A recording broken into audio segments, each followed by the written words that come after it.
Ah, okay. Gee, I had to fix this. Whoops.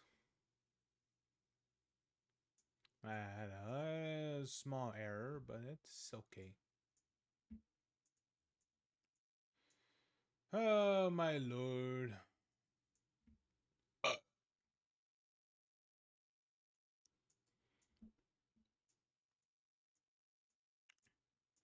Hey, Katie, Caitlin, what's up? How you doing?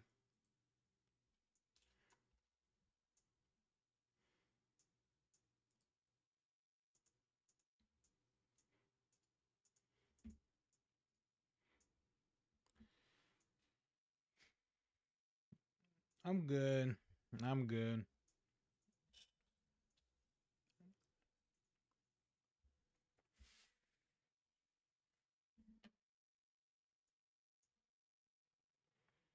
Where's my thing at? Is it over there? Yeah, but it's probably over there. Oh no, it's right here. Ah, all right. Oh my god. All right. Let's put this on already.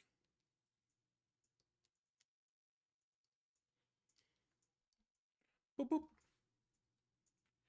Not interested. Okay. Do I gotta charge? Maybe I should charge my mouse in the meantime. I forgot to. Man, this thing takes a long time to die. Like a long time. But anyway. All right.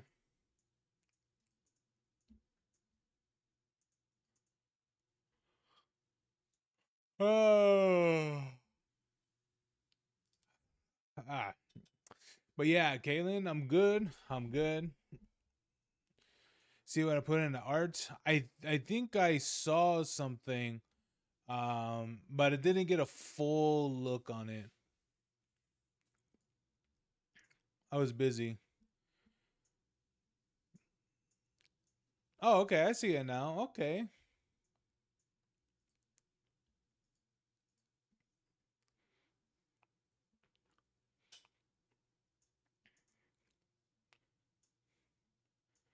I like it. Well, yeah, I like a good amount of it, but why does she look like she has like pecs? Like where her collarbone is supposed to be at.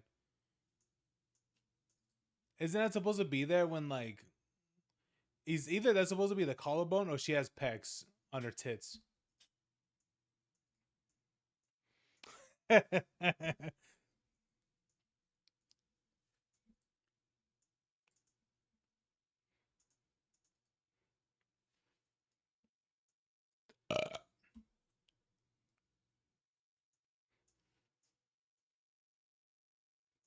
I'm pretty sure that's supposed to be her collarbone. Yeah, that's the collarbone.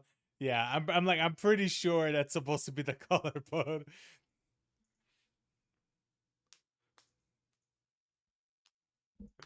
Uh, the interesting thing is that I don't even think that even most. I think a lot of show. Well, a lot of drawings don't really draw the collarbone unless they want that detail. Hmm. Well, interesting.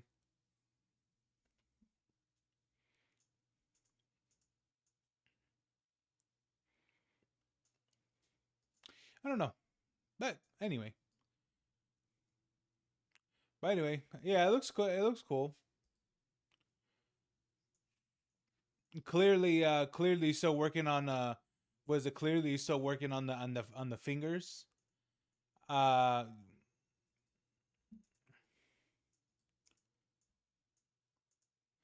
he forgot to add hearts, heart boobies to the bracelet.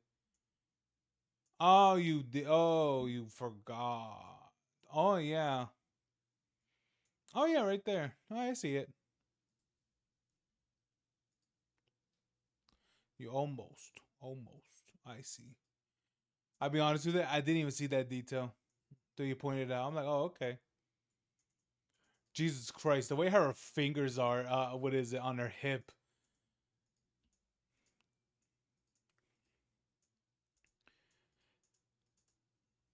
Man, you got what is it? You got to take it. You got to take a course. You got to take a course on like how to do fingers and what is it? How to do fingers and feet by someone who like likes it by like a fetish. Those are like the best ones to take the courses because like like they draw it in such incredible detail where it's like kind of where it kind of gets to the point where it's like getting uncomfortable, but you can't really ignore it either. You can't really ignore them because they're like, damn, what is it? They really know how to do some draw hands. I don't want to draw feet. Well, I mean, like there might be a point where you want to draw the character like in sandals or on or whatever, you know. At least like some form of it. I'm not saying like oh it has to be like oh like Rule 34 type of like feet or anything like that. But I'm just saying like there's got to be like some forms of like a reason why you're gonna have to draw like a foot or something.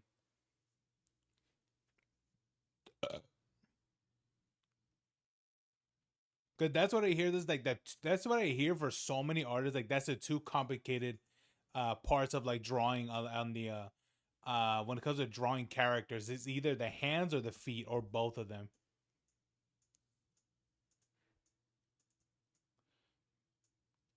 I rather draw shoes. Understandable, but there might be moments, Caitlin. I might be like, "Hey, can you draw this character specifically in sandals?"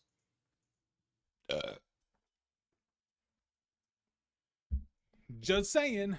Just saying.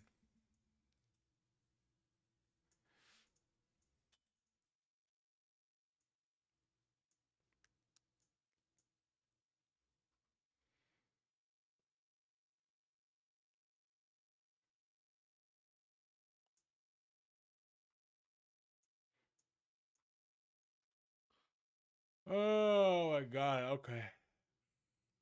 Where is the good today? Oh, the Doctor. Oh yeah, Doctor Disrespect. That's the Predator DLC. I remember this. This was good. I can draw hands if I really try. Honestly, I think for each, I would be a firm believer that in each drawing, it should be drawn to the to like the most that you can do for sure.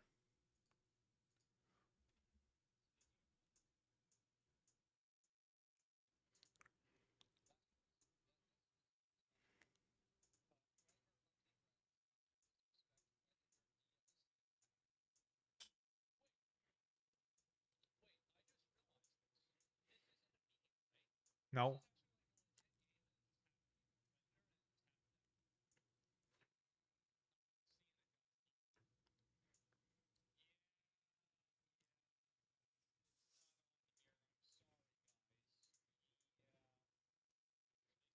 damn.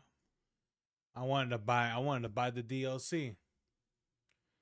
This age like fine wine. Damn it. Telling me I can't get this DLC anymore? Granted, the game wasn't really that good anyway, to be honest. So yeah,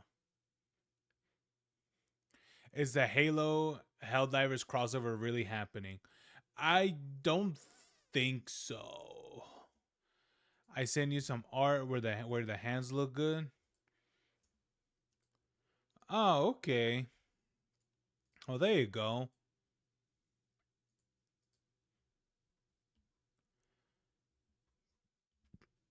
Now you see what is it now? What is it now? You got to do that art. The was it the video from Art Chad? You got to do that one. What is it? Is art fetish? Is fetish art important? There it is. There you go. I mean, I'll be honest with you. I think no matter what type of art that you draw, there's always gonna be someone that's gonna be extra weird about it. If you make the hands look good, I'll be honest with you. You already know there's gonna be somebody that's gonna be extra weird with the hands. I remember, I remember when I found out that was a thing. I was like, really?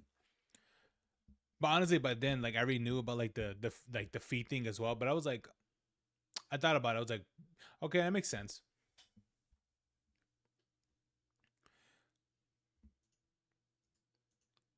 Did you know that ears?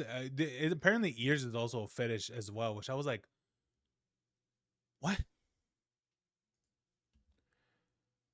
But there's a fetish for everything, man. I remember saw that. I saw the what is it like the armpits one. I think I think I also heard back of the knee too, which I thought it was weird. Um, but yeah, I never finished that video. Look, I got halfway and I said I don't want anyone in my house hearing this. Well, you're about to what? You're about to hear it again.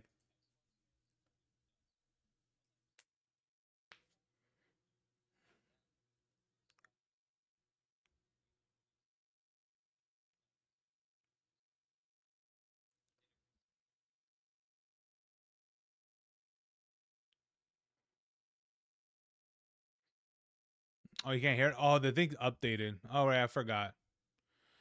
I always forget that I gotta check on the audio thing. Whenever it has an OS update, it like defaults everything. It annoys the fuck out of me when it does that shit. Oh yeah. Oh wait, never mind. Never mind. The first one's good. Actually, I don't need the second one open. The second one usually is for Discord, which I don't want anybody to hear. Did you see the? Actually, no, I don't even. They're bringing Helldivers onto the Xbox finally, and so Xbox. yeah, they're finally bringing it onto console or at least onto Xbox because it was a PlayStation exclusive for a year, which honestly I don't mind. I don't mind that. I don't mind if games have like a year exclusive sort of thing. Like honestly, I think that right there will still. I think that will still get people to buy consoles for sure. Because I think some people will be like, "Echo, wait, either play it now or wait a year later," and it could even. I think some people would for surely buy, especially if they have the console already. Then I guess it wouldn't really matter. But I don't know. To me, I can't wait to play Death Stranding 2 when it comes out on PC because I know it's gonna be cool. I know it's gonna be fun. Even though I haven't finished the first one yet, but it just gets weirder and weirder every time. Helldivers is dead. Lol. I mean, I don't know about that. I don't know. Let's look at it.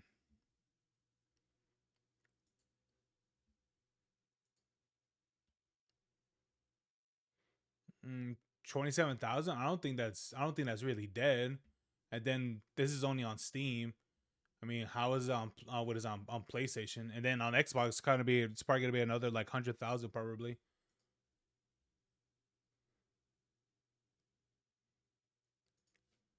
Oof. I won't lie to you that I won't lie that video. I think I saw it earlier. Let me go to my history. Was it this one? Yeah, it was this one. Rated M for Rated M for mature. Now, Kaylin, I know that you played a lot of Halo in your younger days, but I'm gonna tell you this much. What is it? This any bit? I'll be honest with you. This any bit? I was like, bro, that's so cool. I kept seeing everyone stream it when it came out, but no, but now nobody does. Well, no, because there's a bunch of other games that's come out. There's a bunch of games that come out all the time. Uh, But I mean, I don't doubt it's people streaming the game once in a while and such, or at least like someone big. But I don't know. I guess it's just one of those games where people just play it for like collabs and things like that because it is genuinely a fun game to play with collaborations and such. But here's the thing: even though if that is true, there's nobody streaming the game. That doesn't mean the game is dead. That streaming what is it? Streaming a game and meaning that a game that doesn't have popularity doesn't mean it's dead. That doesn't make sense. There are definitely some games. Now, I'm not saying it's like this for Helldivers, but there are definitely some games where it's great to play, but it sucks to stream. There's some games like that. I've played some of those for sure, where I was like, bro, I'm enjoying it, but there's really nothing crazy where I could say like, oh, uh, like eh, like it's not something that I thought this is fun for the viewers.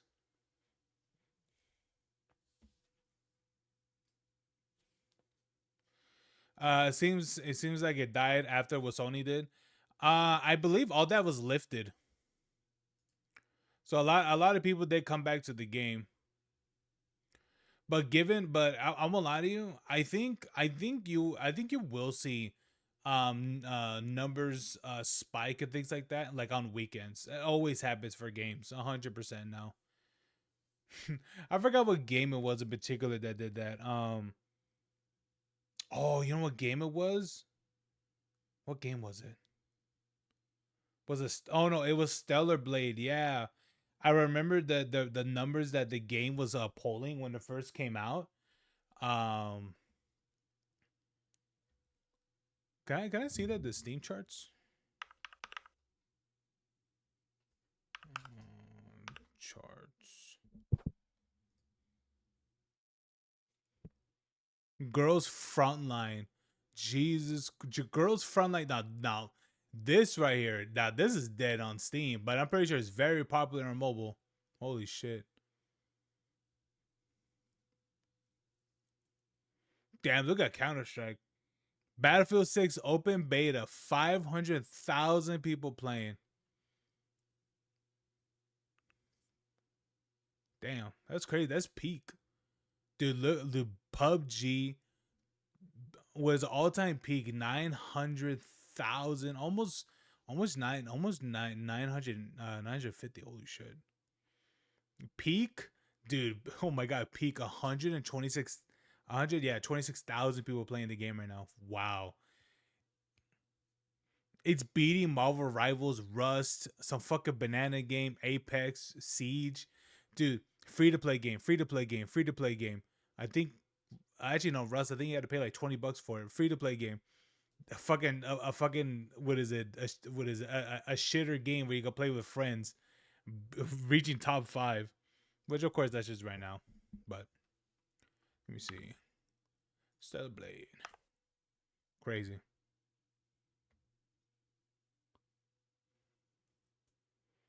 Stellar Blade. Actually, that's not too bad. Almost 5,000 people playing the game. Sheesh. All time peak 130,000. That's insane, dude.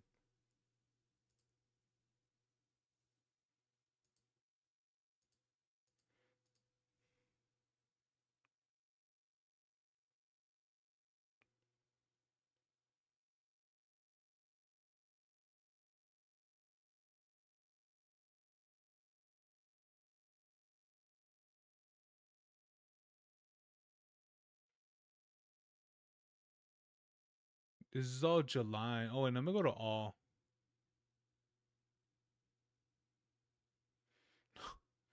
On day of, it reached 130,000, and when it hit the weekend, it's still steadily staying up.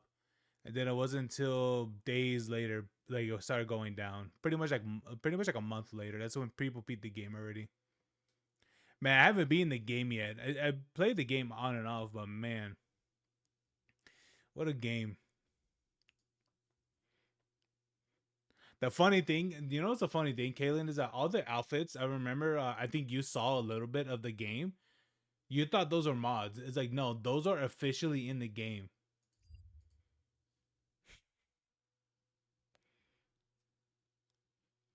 I should finish that game pretty soon. I should finish that.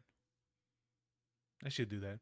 Anyway, but yeah, but anyway, um, so yeah, Helldivers is what is it? Finally coming out on Xbox. And the cool thing about it too is that I know that you are someone that never really got to play a lot of Xbox games and things like that. Um, and the cool thing is that what they are doing special. Well, I wouldn't exactly say that crazy, but what is interesting is that the reason why the game is releasing specifically on August 26th, which I don't understand why there's like two games I think coming out. No, three games. No, I think it's two games coming out on August 26th. I think it's this game, and I think the other one's Gears of War. I think. Which honestly, I'll be for real. Why are they re-releasing Gears of War One again? Is like they already did the first one with the remastered. I think that's what it's called. And then they're like, oh, let's do it again, but call it Reloaded. It's like, dude, why didn't you just do the second game? But I don't know. I honestly, I think the first one's good. I think the second one's better. I think the third one is probably the best.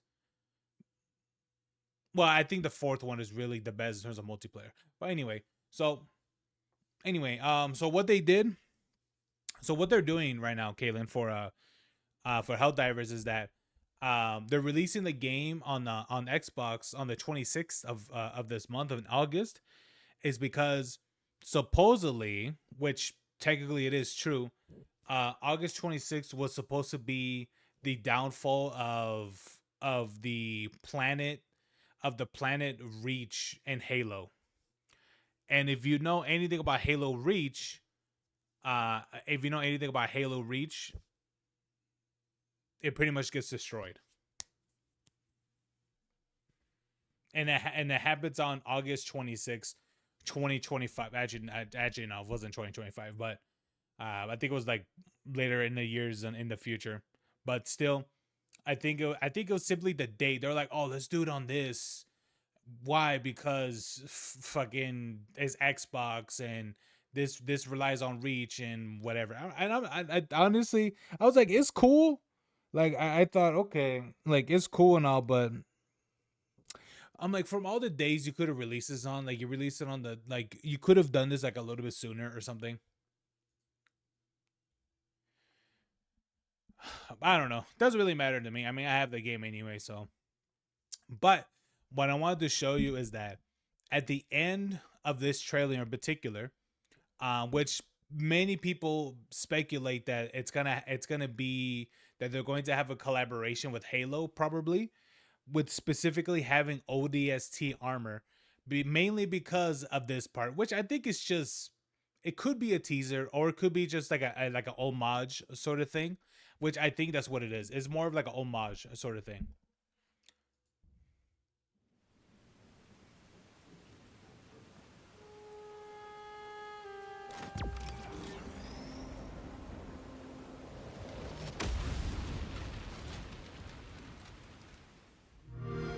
There it is. Dude, I won't lie. The amount of people that were just exploding just seeing that. Just I was like, really? And then again, people have been wanting things related to ODST for a long time now.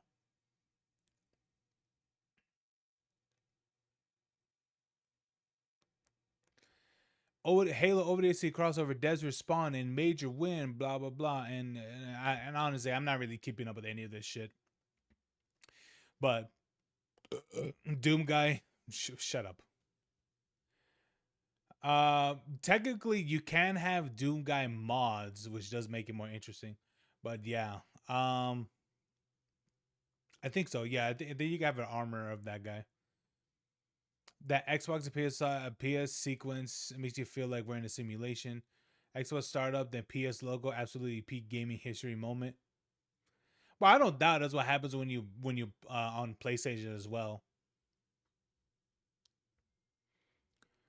What you should watch that video I sent you. Oh, the feet one.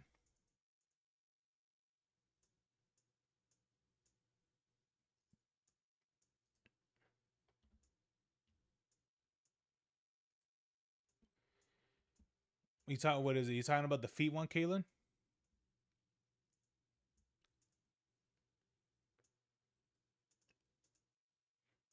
Yeah. Okay. I'm telling you, man. What is it? You gotta specialize. You gotta specialize in his fetish art, not because of like because like oh to what is it to it for the fetish mainly. It's mainly because like so the art can look better. It's like believe it or not, I'm pretty sure the people who draw like the hands in anime or the feet and such, like they're like, well, I gotta look at a magazine. I gotta look at what is it? What is it? Feet Enjoyer magazine. What is it? Was it for these to look good? And you know what's the funny thing about it when you really think about it? How many anime shows have you seen? Have you noticed? Have you like how many shows? How many anime shows in particular have you seen where there's always at least one, beach episode. Like, how much anime have you seen where there's at least a form of one beach episode?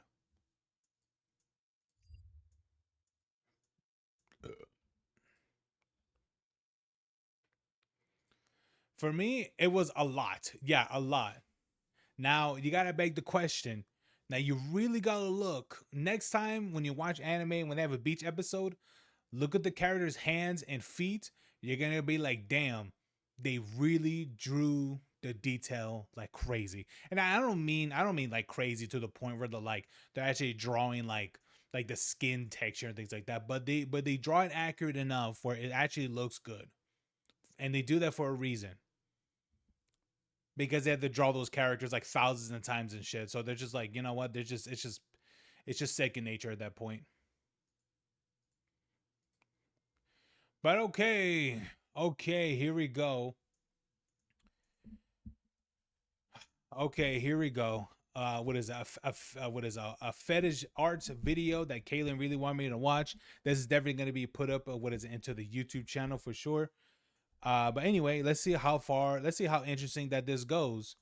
Anyway, let's go. To make slop, support them on Patreon. I'm going to ask a question nobody has ever dared to ask. Why?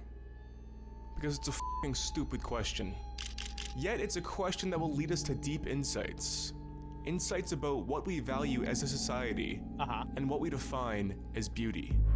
This question will help us to understand how art evolves to push— Hey man, there's something called audio balancing. You might want to do something about that. The boundaries of culture. We will analyze some of the most depraved images to ever be posted to the internet. We will weave our way through art history and deconstruct some of the most revolutionary and important artworks. And hopefully, through our psychic adventure, we can find the answer to this question. Is fetish art avant-garde?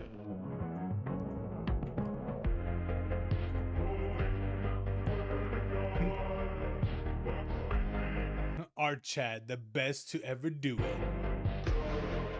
Honestly, I believe it. Fuck off.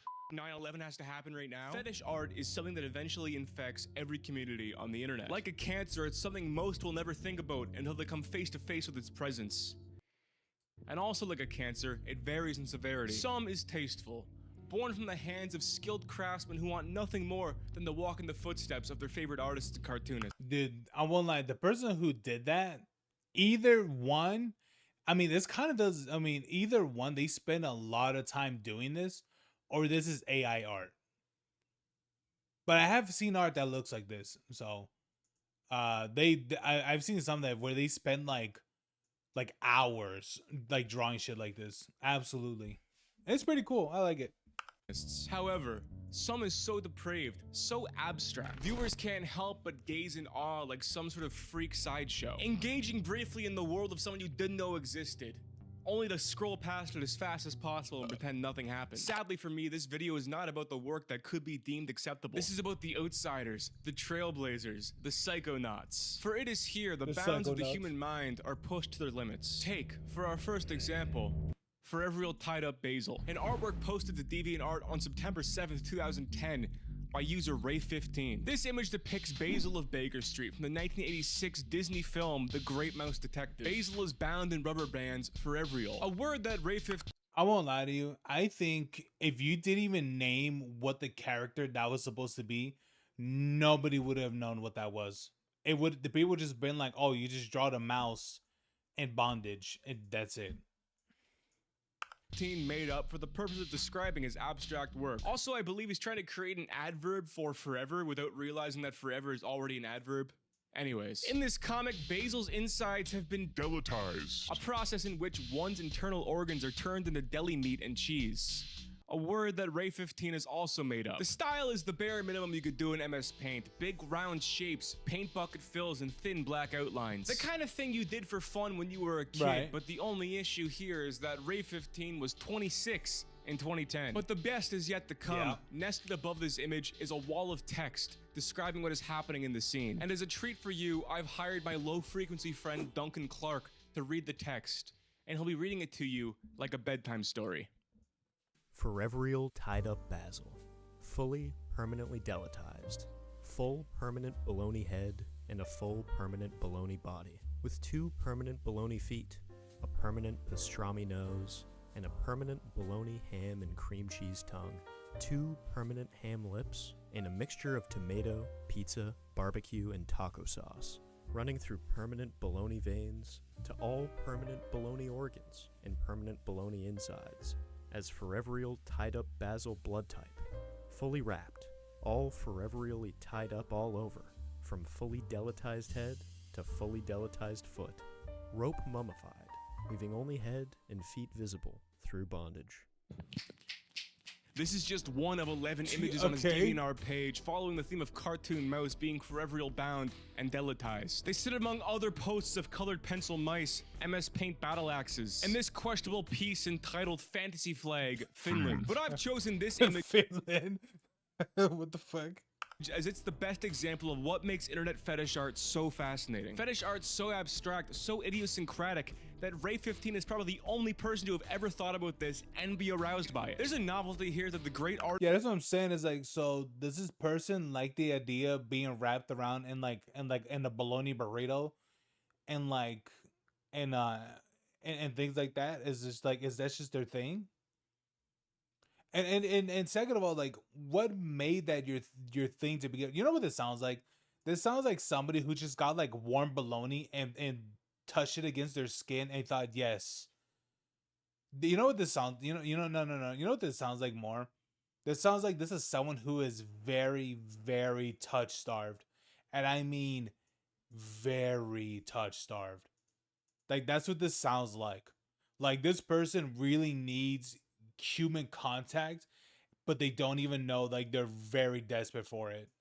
And the closest thing they have in terms of like of I don't even know, like flesh or meat or whatever, at least like in terms of like the warmth of one is a fucking bologna slice.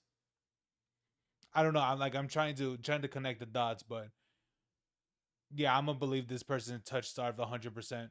artists of history wished they could have captured in their work. Ideas so subversive, they're in a class all their own. These works of fetish art aren't building upon a canon. They aren't standing on the shoulders of giants the way most art does. This work exists in a sublime space of awe and terror. The specificity, the crude handling, the feeling upon viewing it that you've accidentally stumbled up into someone's property and need to leave as fast as possible. It feels as if Ray15 is using DeviantArt as a random art repository to keep his work safe so he can come back and view it later, like a serial killer hiding bones in the woods. Well, Ray15's work is just one of thousands of specific, crude, and novel images that dot internet image boards. John Cena in a diaper, JJ Jett playing with a masculine body, my close personal friend J-Reg dipping a miniature version of himself into a cup of tea. One of the first things I learned about Greg is there's a plethora— Okay, someone made that, and who did you pay to commission that art? Because I could guarantee you that wasn't done by a fan. You commissioned that art. of hand-drawn Greg porn that I do my best to avoid at all costs. Although sometimes I lose that battle. This is DeviantArt user George Balata. On their account, they have almost 400 images of cartoon characters mid-spin. That's it. Everyone from Meg Griffin to May from money. Pokemon to Lin Loud Jr., a small side character on the Nickelodeon show Loud House. I'll be honest with you, I would have never had guessed what the fuck those were.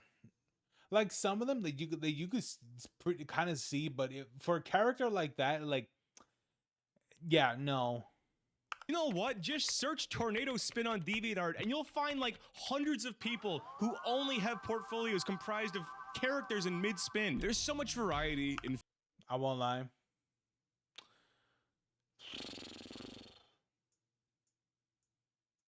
You know what? I'm not gonna say it. Fetish art. That it'd be easier to list what I haven't seen.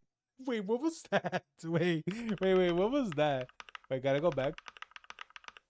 No, I'll just go back like this. There's so much variety in fetish art. Is that supposed to be her legs? Oh, I thought that was her hair. I was like, why is her hair her like leg muscles? What the what's going on in this?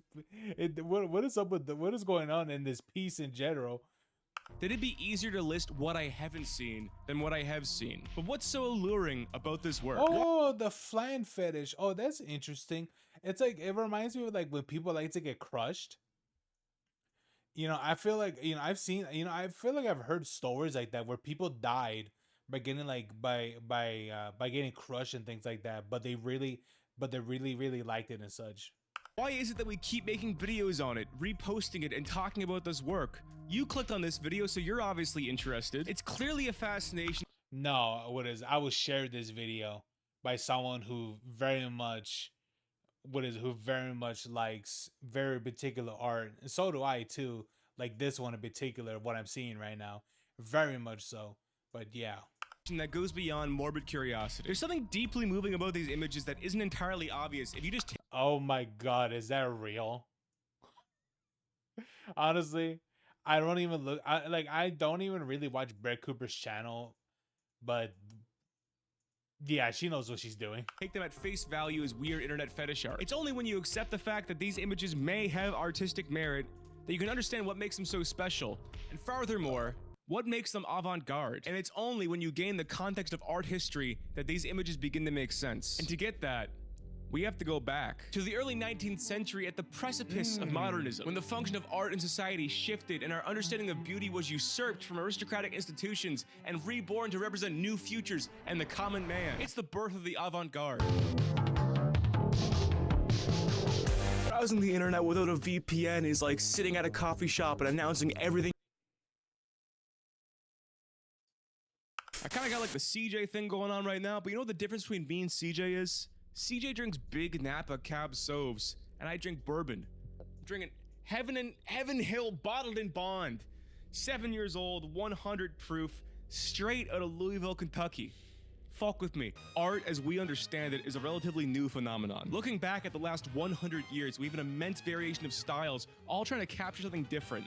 All trying to reinvent what art is. This myriad of movements is the artist's attempt to rip art out of its old historical context and reimagine it as its own practice. Free from religion, aristocracy, royalty, and political goals. This is modern art. Art made during the modern period, in which the primary goal was experimentation. The French phrase l'art pour l'art, or arts for art's sake, best encapsulates this shift. It suggests that art doesn't need to serve I was gonna say that's like the abstract sort of shit. Yeah, I hate abstract art. Low. Yeah, I honestly I don't really enjoy it that much either. It's like it just looks like it's just garbled mess and shit. But some people like it, whoever the fuck they are. religion, politics, or morality. It can exist for its own sake, for its own beauty and exploration. In simpler terms, when your boy goes to art school because he was good at drawing hentai and comes back from his first semester with shit that looks like this is the tradition he's building on. But to understand why modern art is so focused on experimentation, we have to learn what art used to be and how historical events. I won't lie to you, Kaylin. If there's ever a moment, if if there's ever a time where like you start, what is it? I would rather have you make hentai art than whatever the fuck that was. I'll be honest with you. Reshaped its purpose. What's important here is that modern art is a clean breakaway from what art used to be. It used to be something that was seen as more of a trade than creativity or artistry as we know it today. Artists were hired by people, usually the church, royalty, or aristocrats, to create commissions. These commissions were done with little creative freedom and always built upon pre-existing styles. Everything from Byzantine icon paintings to Celtic illuminated manuscripts to the Sistine Chapel was created with exact specifications, handlings, and ratios. For example, Leonardo da Vinci didn't paint the Mona Lisa because he wanted to explore the temporal dialectics of the superego or some shit a contemporary artist would say. He did it because he was hired to do so. It's just a commission piece of a nobleman's wife. The guy who hired him doesn't even have a fucking Wikipedia page. Another example. Jacques-Louis David didn't paint Napoleon crossing the Alps because he wanted to explore the power relation between the masculine and queering of the exterior space and the equestrian lens through feminine paint handling. I don't know, I'm just making shit up now. He did it because the King of Spain hired him to do so as a gift to Napoleon to commemorate the repairing of their relationship. However, as I won't lie, man. I mean, like, what is it? They really did go out of the way to make that dude look tall in that painting. But hey, man, it does look good to be aged. Hey, man, what is it? Show me that Adolf art. What is? I've seen some of his pieces. Pretty impressive. As we know, this formulaic and commission-centered approach to art making didn't last forever. Artists began experimenting and Hey, you know what? Yeah. What is it? Doesn't this dude right here be looking like Russell Brand? This guy right here? Doesn't he kind of look like him a little bit? Commission-centered approach to art making didn't last forever. Artists began experimenting and working idiosyncratically to create new styles and capture subject matter never before represented in a work of art. And if you guys don't remember who that is, that's the dude from Bedtime Stories. Is the what is it? He was the dude that what is it that would have the what was it the nightmare screams? Oh no, the sleep screams. He was that character. But how did this change take place? Well, like everything we love in the West, it all started with the French Revolution. I think this is like the 4th time on this channel I pivoted to talking about the French Revolution. The upheaval of the French Revolution challenged long-standing monarchical and aristocratic structures. The usurping of King Louis XVI opened up new possibilities for what society could be. Man is now free from serving God or the kingdom and asks himself what he has to offer the world free from these constraints. What man can do serving no master but himself. This is the beginning of liberalism as we know it.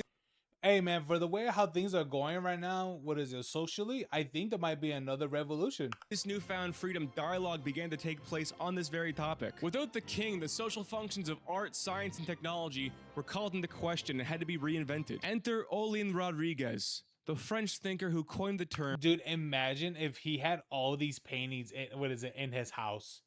That should be dope. I think that'd be, if he wasn't using a green screen, I think it would have been a lot more cooler if he actually had these paintings in his home, even the Mona Lisa. Avant-garde. In his 1825 essay, The Artist, the Scientist, and the Industrialist, Rodriguez makes the case that social change begins with the artist, as the artist is the first person to explore new ideas that others will follow. He refers to the artist as the avant-garde, the advance guard, or the vanguard, a division of the French military that would do reconnaissance missions at night and scout areas for the rest of the army to follow. Rodriguez is claiming that new ideas and ways of thinking must first be explored by the artist, as it's the only medium reactionary enough to capture life in its truest form. After this, others may follow in the artist's footsteps to further solidify these ideas. On this, he says, "We artists will serve you as an avant-garde. The power of the arts is most immediate. When we want to spread new ideas, we inscribe them on marble or canvas. What a magnificent destiny for the arts is that of exercising a positive power over society, a true priestly function and of marching in the van of all intellectual faculties." This concept of creating new ideas in art making hadn't spread yet, but the seed was planted and ready to grow. Who was truly the first avant-garde artist is up for debate. Now, I'll be honest, I just want to talk about this artist because I think the first avant-garde is supposed. I think it's going to be the. I think the first person who did that was probably the one who did the who created. Well, so far what is known as like the earliest meme. You know what I mean? Like what is the earliest one? Which honestly, I think. Did you guys ever see the one art where it was one of those ones where it said that where it says would you it is one of those, you know, what do you think you look like but what you actually look like. Apparently a piece like that was done. Clearly this is a much more like earlier era of like this sort of thing, right? But I think that type of art piece, I think it was done in the late 1800s. I think I can't really remember how far back it was, but I think it was late 1800s art. Where that meme essentially originated from. That's the earliest that people can find that sort of that meme template in particular, using using art that is that old, which is very interesting. Yet, but the seed was planted. Francisco Goya, because I think he's really cool. But there's a strong case to be made that Francisco Goya was truly the first avant-garde artist, albeit in a retcon sense. Being the court painter of Spain, Goya was tasked with creating royal portraits and commissions the way any court painter was. During the Peninsular War from 1808 to 1814, Goya kept his job as court painter even though the King of Spain had been replaced by Napoleon's brother Joseph I. What followed in Spain was 6 bloody years of guerrilla uprisings against the French occupation. After the end of the war and the reinstating of the Spanish king, Goya asked if he could paint a picture depicting the horrors inflicted on the Spanish people by the French. The works that followed were titled The 2nd of May, 1808, and the 3rd of May, 1808. Goya was not commissioned to do these Ooh. paintings. They had no grander purpose other than communicating the plight of the common man in Spain during the French occupation. These works depicting everyday life were done so on his own volition. He used his platform to amplify the voices of the powerless and paint life in a way that no one had painted it before. Now, although this is a strong case, and I fucking love Goya, it's widely accepted that Gustave Courbet is truly the first avant-garde modern artist. Just bear with, I swear this video is still about fucking Sonic fetish art or some shit. Alright. I think, just bear with me, okay? We'll get back to Harley Quinn farts in like 20, maybe 30 minutes. Just let me cook. This is I won't lie to you. I told my friend to go buy those comics. I know that he won't, but it would be really funny if he did. really interesting. You see this? Is that gonna hold you off? Is that gonna hold you off while I rant about our history? Are we good? Cool. Fuck. Anyways, Gustave Courbet was born to a wealthy farm That's canon. I know it is. family with strong anti-monarchical ties in 1819. In 1839, he moved to Paris to study law, but quickly became enamored with painting as he saw the masterworks displayed at the Louvre. His father consented to him switching professions and would financially support him as he began his art practice. Courbet would hone his style, copying the works of the famous Spanish painter Diego Velázquez, and by the age of 25 had his first work accepted into the Salon, the largest art exhibition in Paris at the time. Now, after the Second French Revolution of 1848, that liberalism thing that everyone was talking about was pretty much here to stay. It was like Air Force Ones, you know, they were in and they were out, and now they're back in. They're so back in. Everyone's like, you know, this is the shoe. This is this is like the norm. This is the shoe. This is like, if there's a platonic ideal of a shoe, this is it. Anyway, liberalism's here to stay. And Courbet was invigorated. Yeah, that's facts. Invigorated to cover more bold and unconventional subject matter. Hence, it was during a visit to his hometown of Ornans on the rural countryside of Paris, he would paint his two most groundbreaking works, Stonebreakers and Burial at Ornans. Both paintings were a major departure from the neoclassical and romantic style that had dominated French artwork for the first half of the 19th century. The handling was bold, unconventional, and frantic. But more importantly, the subject matter was not idealistic or aristocratic, but rather mundane and ordinary, depicting peasants going about their lives in rural France. In Stonebreakers, his subjects are engaged in back-breaking labor, and in Funeral at Ornans, his subjects are mourning the loss of a loved one. These works were not created to venerate the subjects or idealize life in rural France. They were made to depict the life of a regular person as it really was, something that had never been done in art before. This new way of art making would garner him much fame in his lifetime, as he entered the upper echelon of French thinkers, docking cocks with the French poet Charles Baudelaire and the French thinker Pierre-Joseph Proudhon. Courbet's I just like how they saw this. They're like, oh my god, this is revolutionary. I'm like, dude, he just painted two workers. That's literally all he did. And yet that's like, oh, genius. It's like, you serious? position as the GOAT would be solidified when critics started calling his style Realism. and other artists would follow in his footsteps, painting in this realist style. Not realism like it looks realistic, but realism in the sense that its subject matter covers a realistic depiction of life, in retaliation to the idealistic representations in previous art movements. On this, Courbet would say, Painting can only consist of the representation of things both real and existing. An abstract object, invisible or non-existent, does not belong in the domain of painting. Show me an angel and I'll paint one. Now you're probably asking, if modern art is avant-garde, and the avant-garde is supposed to be the literal vanguard for societal change, how exactly did realism affect society? Well, the answer is simple. Class consciousness. Courbet's paintings, along with other works of the time, represent the beginning of class consciousness and social awareness under the Industrial Revolution. Of course, this awareness had been prevalent in France at the time, and I'm not saying these people came up with the concept of class consciousness, but this is the first time there was imagery and unity around this concept. When Courbet paints Stonebreakers, he's not simply painting a pretty countryside scene. He's articulating a sudden awareness that people are now subject to industrial labor. He's representing and putting imagery to a new plight the poor have to go through. The artist is reacting to what's in front of him. Changes are happening in society and the artist is on the front line to crystallize it. Imagery for others to then write about, philosophize on, and further describe. Imagine it like an explorer finding a new animal for the first time. The animal has no name. I won't lie, those are the I've seen videos of those birds. Freakiest birds you could ever think of. Like, holy shit. What was God thinking?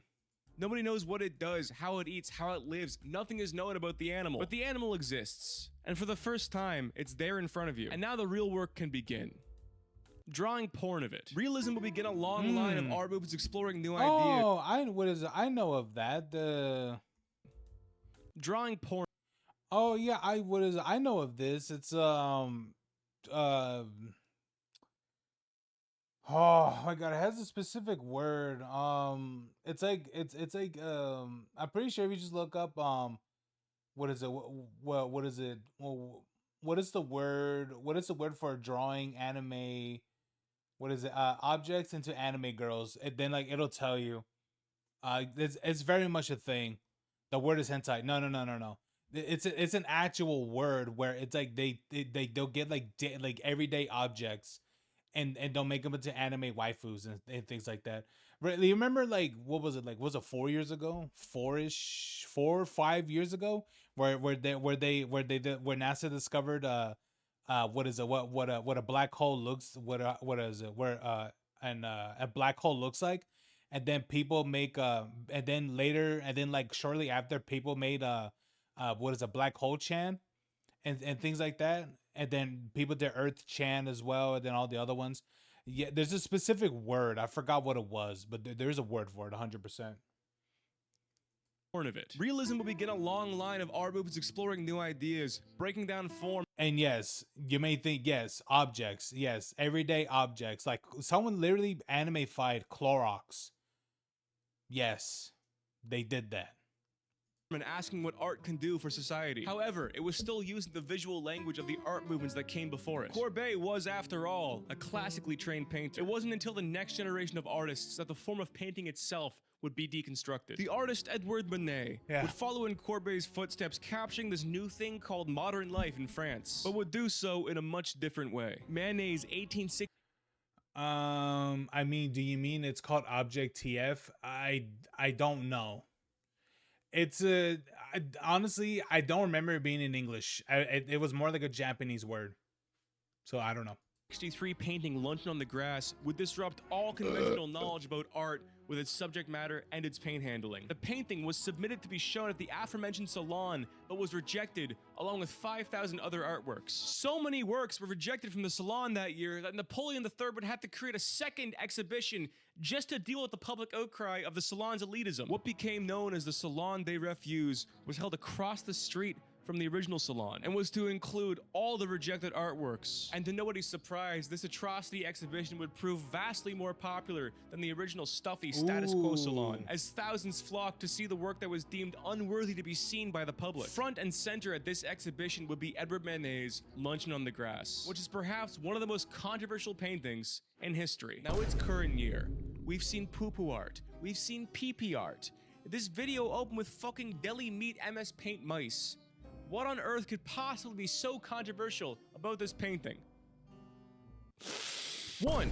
The female nude was reserved for idealized and allegorical paintings. Stuff like this and this. You had to promise you would never ever paint some titties for no reason. Or worse, titties that actually existed on a woman that actually existed. 2. The fellows don't even care about this smoking hot broad in front of them. They're too busy yapping, treating the woman with such irreverence that the audience concluded she's probably a prostitute. 3. The perspective is all fucked up. Yeah, I was gonna say, like, that dude's face doesn't even, you know what, his face kind of looks kind of weird a little bit, but I don't know. This bitch flat as hell. Painting is a rich tradition full of procedures and rules. How dare you not follow the Manet, you fucking heathen idiot? 4. Look at these damn trees. One critic remarked the brushwork was so sloppy it could have been painted with a floor mop. That's not how you paint. My kid could fucking paint this. 5. I feel like the person that said that doesn't even draw art themselves. You know what I mean? That remark sounds like it could come from somebody who does not draw at all. It was a massive painting, 2 meters by 3, a size reserved for masterpieces, not unfinished pornography. The painting was a huge fuck you to the entire tradition of painting. Furthermore, the painting was made to exhibit. Manet painted this with the intention to shock. He wanted to publicly deconstruct subject matter and representation in art. But sadly for Manet, he was a sensitive bitch, and he wanted people to love him for it. Which they didn't. Manet was one of the most hated artists alive at the time. If Manet was alive now, there would be Twitter schizos trying to link him to satanic pedophiles. But not everybody hated Manet. Some people saw Luncheon on the Grass and were blown away by his epic audacity. So much so that Manet's friend, the poet Charles Baudelaire, told him to stop being a little bitch Get over himself because old people thought he was evil, and continue to paint modern life as he saw it. Be raw, unapologetic, and avant-garde. The old masters are... You know what's interesting too is that they tend to draw a little bit. They tend to draw their women like kind of like lusciously and things. You know what I mean? But with this one, like he draw the girl like she had a lot of like a lot of folds and things like that, which I'm like, I like the way that he's seeing of like what he sees, but I mean, and I think at the end, I think a lot of it at the end of the day is a matter of the painter's perspective and things like that. So, you know, and on top of that, his main objective of that piece was basically a big middle finger, understandably so. Dead, and now it's time to paint the future. The later works of Manet and other painters during this time followed in this tradition. Sloppy and honest representations of modern life in France. Critics hated the works so much, they said they looked like impressions of paintings, sketchy and unfinished. This is where the name of this movement, Impressionism, comes from. With Impressionism fully kicked off and modernity in full swing, art was now a different beast entirely. Art was now fully detached from its historical roots and anything was on the table. Following Impressionism was Post-Impressionism, which further deconstructed form to the point where art need not depict anything realistic. Fauvism neglected form for color, Cubism favored pure form. Dada asked, why the fuck are we even painting? What even is art? What's anything? Tin suit. Sadly for me, to lay out the continuity and historical factors behind all these movements would take a life. I won't lie, that one looks pretty cool, to be honest. That one looks like I'm looking at him like, what is going on in this picture? Lifetime to explain. I don't have years to work on a YouTube video, and mind you, this video is still about Sonic's feet. So where does all this go? Well, as I'm sure you're aware, visual arts aren't exactly manning the cultural helm anymore. You can accuse me of being presuppositional, and you'd be wrong. But I'm going to make the bold claim that visual art just isn't important in a way it once was. To say that any piece of contemporary art could even come close to the societal importance of one of Manet's works would be objectively false.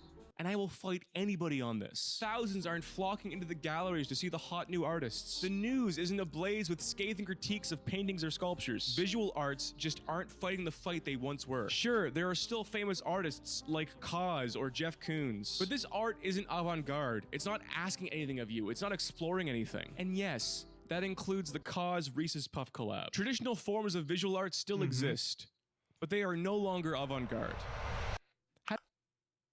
No, that's because it's all backed behind corporations and greed. Instead of freedom of expression, they're all handled by corporations. That's right, Caitlin. Keep drawing me that feet art. How did we get here? Through marketization of art, the co-opting of the avant-garde into elite institutions, and the endless reproduction of images. Now that's a lot of jargon. There it is. To untangle how the avant-garde died is a mighty task indeed. All will be told in due time, as this tragic death can be told through the perspective of a toilet. A toilet? This is a toilet. Undoubtedly the most famous toilet to ever exist. A toilet so controversial and revolutionary, it was named the most important artwork of the 20th century. You undoubtedly have seen this image. Even if you don't know the name of the work, even if you don't know the... It's time to start. The artist's name isn't Armut. You've seen this image at one point in your life. This is the fountain. I'll be honest with you, I don't think I've ever seen that before. I don't think so, at least.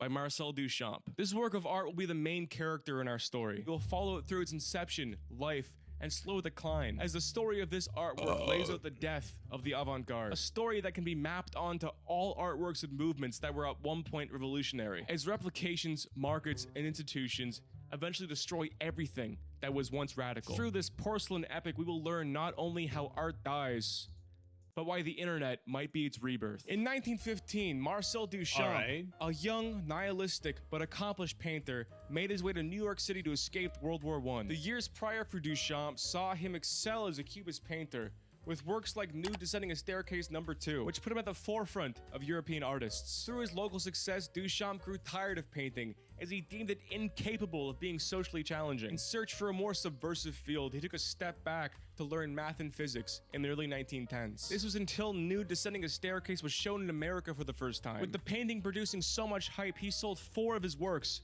for a modest sum, money he would use to fund his immigration to America. When Duchamp arrived in America, he was met with praise from other people in the scene and quickly rose to the ranks of famous New York artists. The poet and art collector Walter Arensberg would give him studio space to continue his work, and galleries immediately offered to fund him in exchange for paintings. Money he would refuse, as he just didn't want to paint anymore. Honestly, bro, I get it. Getting nihilistic about your hobbies fucking sucks. Really? Hence why I'm using my easel and a painting I painted to put up a green screen for a YouTube video instead of actually painting. Instead of yeah, yeah, that's crazy, man. Like it is interesting that he made, you know, some of the, you know, some art and sold and sold well enough that he was able to migrate to a different country. At what was, I think it's to the States, and that is and to me, I think that's very cool. It's very impressive, but I guess for him, it's just like, you know, it's just like he just doesn't really give a shit about it at all, which it sucks because, you know, it's kind of how it is being nihilistic, and I know exactly how that feels.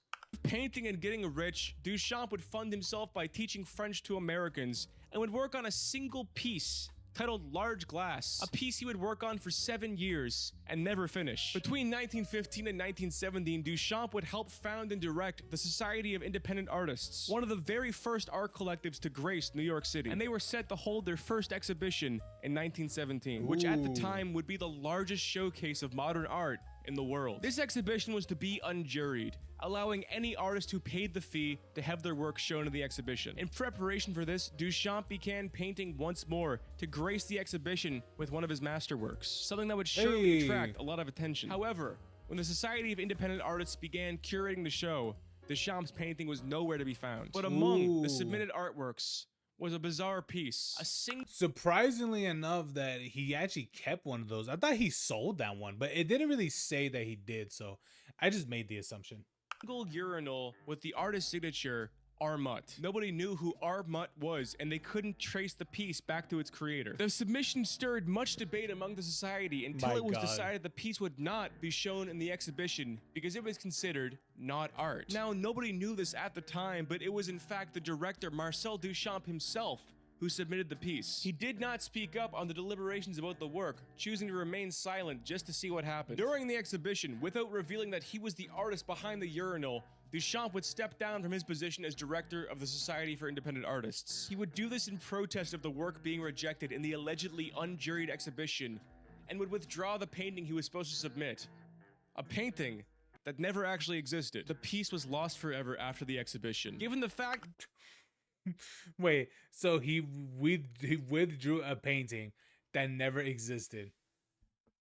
Honestly, I think for surely he knew that this was gonna happen. Hands down, he knew this was gonna happen. It was shoved into storage during the actual show. The piece was probably thrown out once the gallery was dismantled. Duchamp would move 100%. On from this, continuing the work on his large glass piece between a move to Argentina and back to New York, where he would rid himself of the still unfinished work and pursue playing competitive chess for the next 25 years in Europe. Although Duchamp was no longer a practicing artist, the legend of the urinal would remain. Even though it had disappeared, its existence would propagate through this single photo. A photo which is inarguably more famous than the original piece, which would be published in an article in an artist periodical in 1917. The article would ignite fury and debates would rage for decades, further cementing Duchamp's urinal, now known as Fountain, as an avant-garde masterwork that challenged everything we ever knew. Is what you think would happen. In actuality, the whole ordeal was lost to obscurity for like 40 years. Until the 1960s. Really? Really? It picked up in the 60s?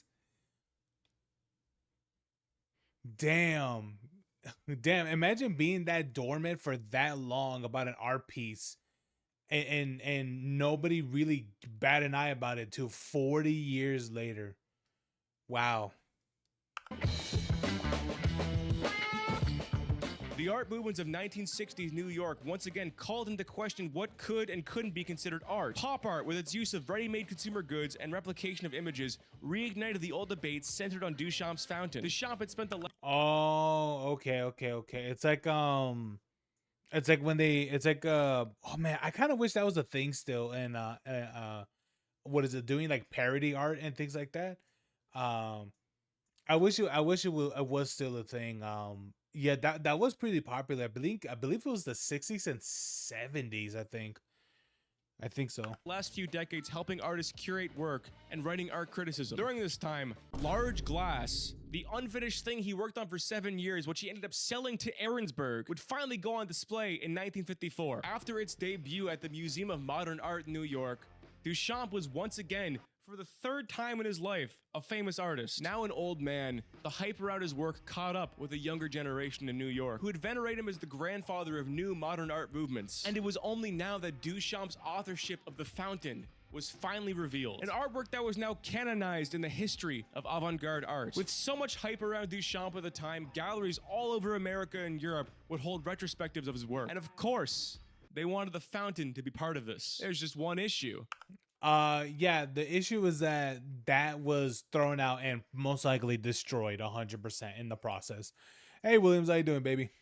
The Fountain hadn't existed in like 40 years. With Yeah. Duchamp's permission, copies of The Fountain would be created based on the original photograph. A work that was once so repulsive it couldn't even be shown in a ragtag exhibition was now being shown simultaneously in galleries all over the world. 17 authorized recreations of this work would now be bought and sold by private collectors and galleries, all of them wanting a piece of art history for their own. The trouble here lies in the nature of Yeah, but those were recreations. They're not the originals, so they're practically worthless.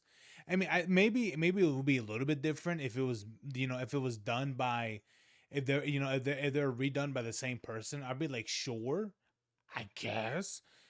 But at the end of the day, it's completely worthless because they're recreated. The original piece is completely gone, so it's worthless. recreation and art exhibition. It had been years since the Fountain incident of 1917, and Duchamp's artwork was now popular for its historical value. The representation of what it represented, not the original avant-garde spirit. Not only were these copies not the original piece, they were divorced from their original context. Duchamp's Fountain now existed as an antiquated novelty, the same way any piece of historical art does. Museum goers and art collectors were not marveling at the original Fountain. They were simply viewing a simulation of the Fountain, and a simulation of the avant-garde spirit the Fountain represents. In this sense, I won't lie to you, man. Like, they're like, it represents something. I'm like, bro, it's a fucking urinal. Fountain no longer represents the avant-garde spirit as such, a world where people believed in something beyond themselves. It's simply a symbol of previous belief. It acts as a glimpse into a time where artists believed they could change the world, a spirit that had since died. Such is the fate of all famous works of art. Everything that was once revolutionary will end up bought, sold, and displayed as people try to own something that cannot be owned. That's the paradox of avant-garde art. It's only avant-garde as long as it's subjugated. Once a work becomes acceptable, it loses the spirit that made it so sought after in the first place. This phenomenon has been written about extensively by authors throughout the 20th century. Earliest among them is Walter Benjamin in his 1935 work, Art in the Age of Mechanical Reproduction. He saw the writing on the wall for art's uniqueness. Benjamin argued that replication destroyed an artwork's aura. On this, he would say, even the most perfect reproduction of a work of art is lacking in one element: its presence in time and space, its unique existence at the place where it happens to be. You can see this phenomenon play out not only in recreations of the Fountain, but in the Nigga just said gibberish. That's literally all he said. original photograph itself. This is the symbol we use to represent the story of the Fountain and the context in which it existed. Symbols are important to contemporary art. When a piece of art is hung in a gallery, an institution, or a private collection, the art becomes a symbol, a representation of art. The art itself isn't saying anything. Similar to how the Tesla Cybertruck is a symbol which represents the libertarian masculine tech bro spirit without doing anything to actualize itself. Any schmuck can go into debt and buy one of these and suddenly start thinking they're a fucking based boy accelerationist. You're a fucking project manager at Shopify, dude. You're not bringing about AGI by sending follow-up emails. The symbol itself is what is desirable. The simulation of what the symbol represents, not reality itself. This replication of artwork not only divorces art from its original context, it makes the meaning of the work malleable as it's reinterpretable through its recreation. This is one of the conclusions John Berger came up with in his seminal documentary, Ways of Seeing. As the Fountain is now a representation of art history, it reinforces the institutions that represent it. A copy of the Fountain in a museum is now part of the gallery's collection. Its value to a museum is the fact that it's an historical art object in a room full of other historical art objects. Dude, look at that dude in the middle. This dude in the middle right here, is he's looking at this like, what the fuck is this? And like, and this is what people are. What is it? This is what people are gathering around for a fucking urinal. I bet you anything that's going on in his mind right now. That picture capsulated what I'm thinking. It's like, bro, it's just a fucking urinal. Objects in a building whose purpose is to curate the timeline of historical art objects. From the gallery's perspective, the fountain is important because it's important. Its time spent on display and the crowd it attracts reinforces its own popularity. Most who view one of the copies of the fountain are not interested in its story or its context in art history. They are interested in seeing an important art object for its own sake. This is akin to the Mona Lisa, a painting which has literally zero historical significance, but now exists solely as a representation of importance itself. A painting whose viewers ogle at it for the novelty of seeing an important object. And this assigned value of replications extends most egregiously to the art market. When an object is famous for being famous, it becomes valuable. This creates a feedback loop where its value increases solely by the virtue of it being valuable. Such would be the new value proposition of modern art. The moment a collector looks at it, buys it, a dealer becomes involved with it, art starts to be involved with money. I'm no longer ashamed of that. Years ago, I was very, very, like, put off by it. Did I see the abstract tree in Paris? No, because it's French, and I don't like the French, and I don't care about their ways of living or existence. But art is a commodity, one of the most important and most costly commodities in the world today. Why should we be ashamed of it? Right? Famed art collector Robert Scull would sell 50 works from his contemporary art collection in 1973, marketing the exhibition not as a chance to own some of America's most revolutionary art, but as an investment opportunity for wealthy buyers to get a piece of an emerging market. Scull would weigh his connections in the New York business world and build bridges between the art world and the investment world. Bridges he would use to further cement the value of his collection. This would pay off handsomely for Scull, as he would see returns of over 10,000% on some of his collection. Abstract expressionist works like Rauschenberg's Hell Thaw, yeah. a painting Scull purchased for Hey, bro, at the end of the day, it's all about making that money. Who gives a fuck about all this other bullshit? At the end of the day, it's all about making money. Sadly, guys, it is what it is. That's how you grease the wheels in a sad world. $900 would sell for over $85,000. With this sale, the work of art would forever leave the realm of art and enter the world of the market. The Scull sale would generate two. Okay, so the French's abstract art is just a giant butt plug. Oh no, it's the giant Jenga box that they have outside. Okay. $2 million. No, that's a tree. That's a tree. Really, this right here is a tree. This is a tree. This is a giant butt plug. Okay, and they tell you no, it is. No, that's literally I could be like, oh, okay, I guess. I mean, clearly someone's trying to play a giant box of Jenga. But this right here, no, this is a giant butt plug, okay? The French are being retarded again. In profit, and would mark the first time in history that avant-garde art was seen as profitable. If there was a point in history to say, here is where visual art died, this is it. Visual art was now, and still is, an investment opportunity. And of course, this transformation extends to our avant-garde toilet. The fountain's 17 copies continue to exchange hands and create good returns for those who invest. One copy was sold for over $9 million in 2009, a number that is sure to be surpassed as investors liquidate assets to find better investing opportunities. An object that was once a protest against the formulaicity of painting. Hey, you know what? I think it's more funny that I think it's even more funny that all they're invested in is a urinal. I can understand like the Mona Lisa and things like that, you know, being painted by probably one of the up there one of the most interesting inventors out there and things like that. I think that's the reason behind it, just the person who was doing it and all that shit, right? But it's just like, this is literally just a dude that hated fucking doing art and just put a random name on a fucking urinal, and that's it. I can understand the other dude's piece, but this one is like there's nothing behind it. Like, I'm sorry, man. Like, I understand, like, this is the people are trying to make this as deep as possible. I mean, it's not that deep, man. It is literally as deep as a puddle. created by an artist who continually shot himself in the foot to create revolutionary work, is now an investment object whose sole proposition is the simulation of Which is kind of funny though, because it's like, how can you make revolutionary work when you hated your fucking work to begin with? The man didn't even try for years, decades even.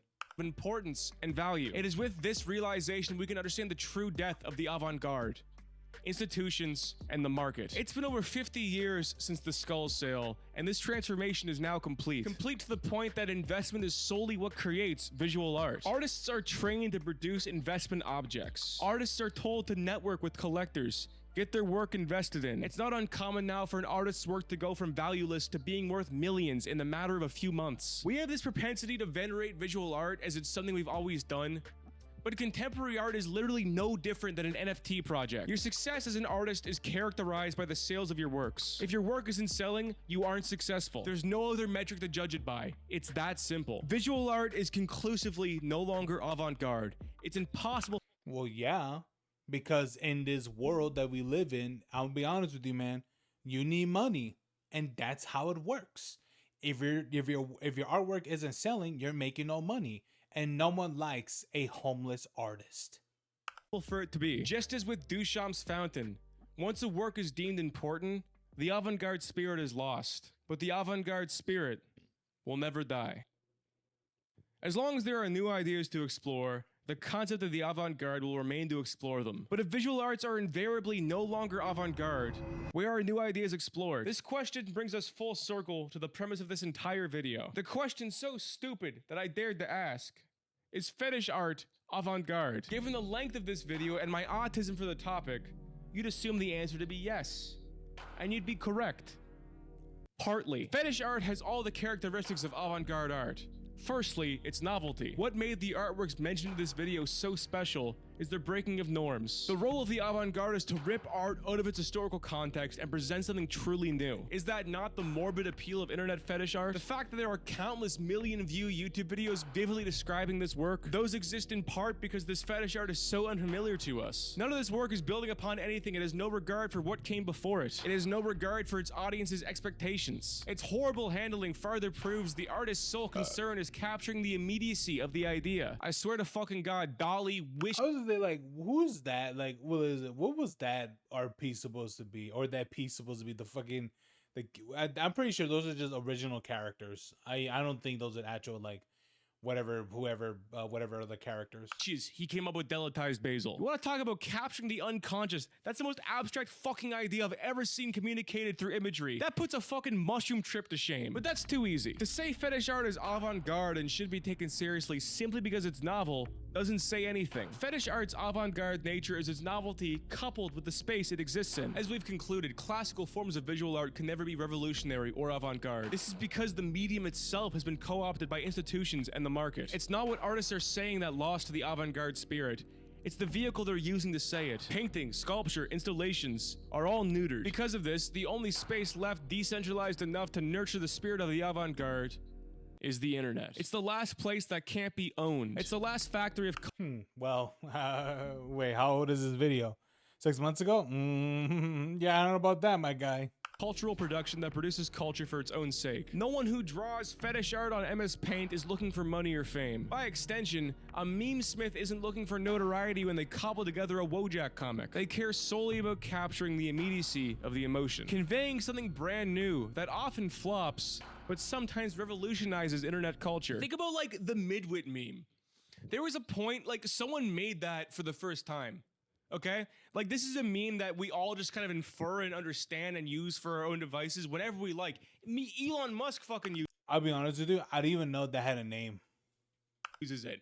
And there was a point where like some person made the first Midwit meme. And what is internet culture if not the collective unconscious emerging? All of our ebbs, flows, whims, and desires all coagulating into one place. You can learn more about contemporary culture from watching 10 TikToks than you can in an 8-year sociology degree. In this digital unconscious then, what are memes if not the collective unconscious reacting to itself? The collective experiencing itself. Experiencing itself in a medium fast enough to react to the micro movements of culture. A meme can go viral in 12 hours and its virality is indicative of its importance to culture. The ability to capture something everybody is feeling. I won't lie to you, I think you should have played that clip of like, what is it, of Wide, what is it, of wide what is it, of wide Putin, that would have been really funny, because that was a meme for some reason. It was just it was literally just Vladimir Putin literally just walking down a hallway, but the video was just stretched, and that was it. But nobody has expressed yet. This is literally what the avant-garde is. And contrary to Walter Benjamin's conclusion that replication destroys the uniqueness of art, replication on the internet is the very thing that allows it to be the only avant-garde space left. Benjamin's diagnosis was correct. But the answer wasn't to go backwards, it was to go through it. The immediate replication of an image in the form of virality is the very thing that proves the importance of an image to the culture at large. Whether it be Chuds, Wojaks, or DeviantArt Sonic, the medium is the message, and the internet is the medium. This video wasn't really about fetish art. It was about how the internet's the last place the avant-garde can exist. Sorry if you wanted to see more giantess frozen Elsa, but got sucked into an art history video. But to go back to delatized forever bound Basil. No.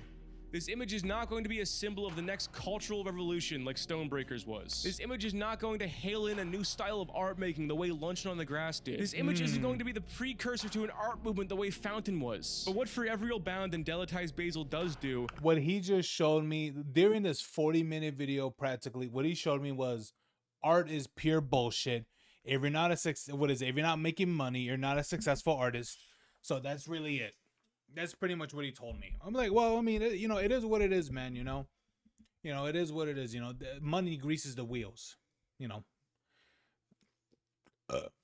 if you're if you're a bum artist, then no one's not gonna care about your work. That's it. That's how it is. is perfectly encapsulate the avant-garde spirit on the internet. Novelty, replication, and virality. Get creative. Kiss your friends. Don't let your fucking kids watch Sonic the Hedgehog too young, lest they become weird autistic horn dogs. And never kill yourself. Become weird autistic horn dogs. Hey, man. I mean, I'll be honest with you. I'm gonna tell you this much: the amount of kids I see now today with autism than the ones I remember seeing growing up. I'll be for real with you. There's something going on. To be honest, there's something going on. I can't say, I'll get in trouble by the YouTube gods, but I'm just saying. I'm just saying.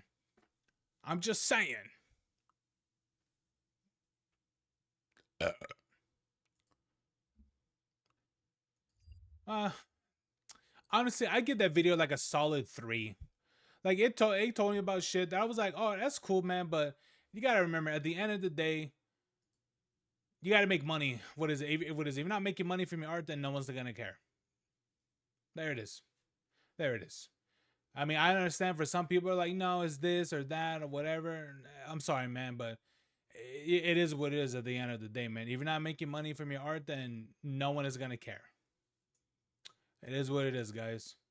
I mean, no one likes people. Society doesn't like to see just a bum on what is it? Just that's like making art pieces that no one cares about. Sorry, guys. It is what it is. That this will offend a lot of people in the art community, but it is what it is, man. But anyway, it was a pretty cool. What is it? What is a pretty interesting video, to be honest. It was pretty cool. I liked it. Honestly, I'm a little bit disappointed that he didn't show the.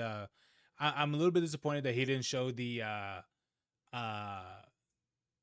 Possibly what could have been the earliest meme template of that. What is it? Of that one art piece I remember seeing. Very interesting.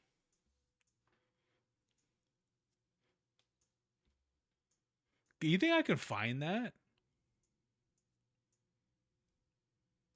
Let me look up earliest meme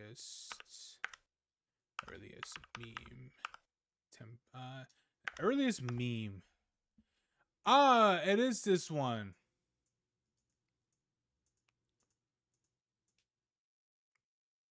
Yeah, it is this one.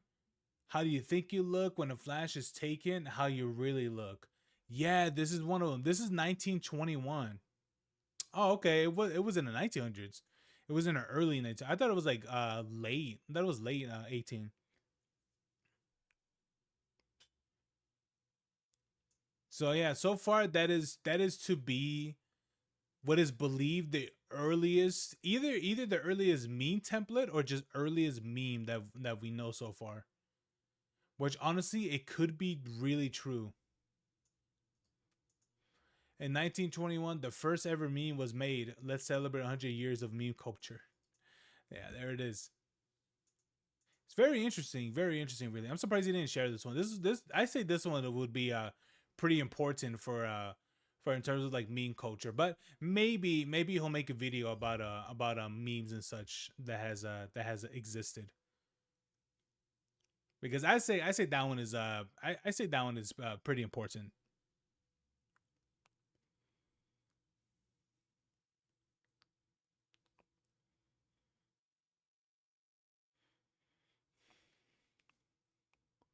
1 hour ago, trans cheater lost everything. Woke fatigue is real.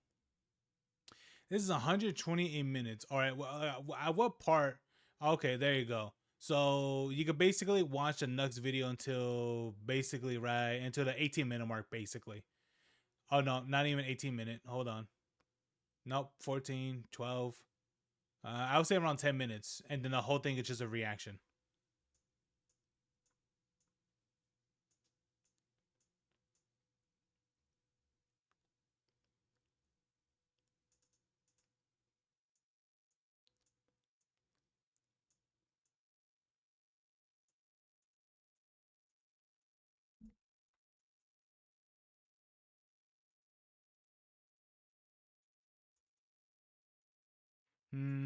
Anything interesting today? Not really. My fans are leaving for Asman. What WTF? Asman crashes out after Puff piece backfires horribly. I'll be honest with you. I saw the images through like other people's reactions of this from Hassan. I'll be honest with you. If you read the article while listening to YMCA, this looks like someone that who you would heavily believe is a very homoerotic man.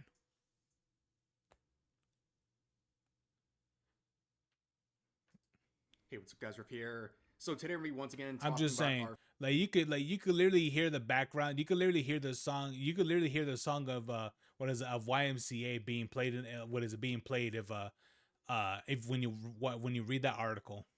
favorite champagne socialist, Hassan Piker. Now, the reason we're talking about him is because he's crashing out over the reaction to his latest puff piece, this time released by GQ, where even his own fans are calling it cringe, making him even more upset. And he's also going to talk about many different parties in this article, including the usual suspects for him, the people who live rent-free in his head. I'm talking, of course, about Ethan Klein and Asmongold as well. Now, as always, make sure to like, comment, or subscribe. You guys get the drill at this point. So let's jump right into today's video. Now, there's been a long string of puff pieces made about Hassan Piker. His PR budget must be through the roof. We've seen some classics recently, like this one by the New York Times titled "A Progressive Mind in a MAGA Body." Hassan Piker pumped Okay, first of all, dude, this article always made me laugh because it was like a progressive mind in a MAGA body. It's like, bro, anytime when these guys would just mention a MAGA body, they always put like some what is it, some like some sad sack of shit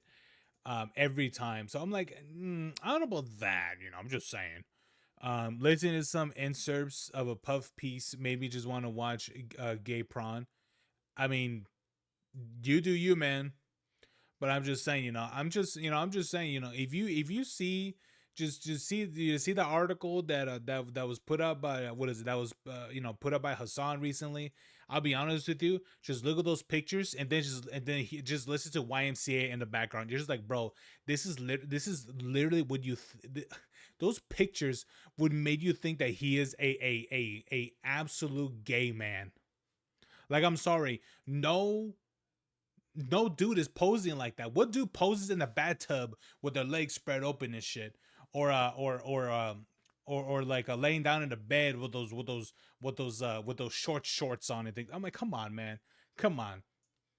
I mean, like, it wouldn't, it's one of those things where it's just that it wouldn't surprise me if he said like if he came out of the closet and told the world, oh, he's gay. I'll be like, oh, okay, okay, cool, cool. All right, that's it. But hey, Who knows? iron, likes weapons, and wears pearls. Amazing stuff. And then we have this one from NPR where A second. Never. Here, I'll be honest with you. Never in my life I've ever seen men wear pearls. Pearls have absolutely been targeted. What is it for women to use and things like that for centuries.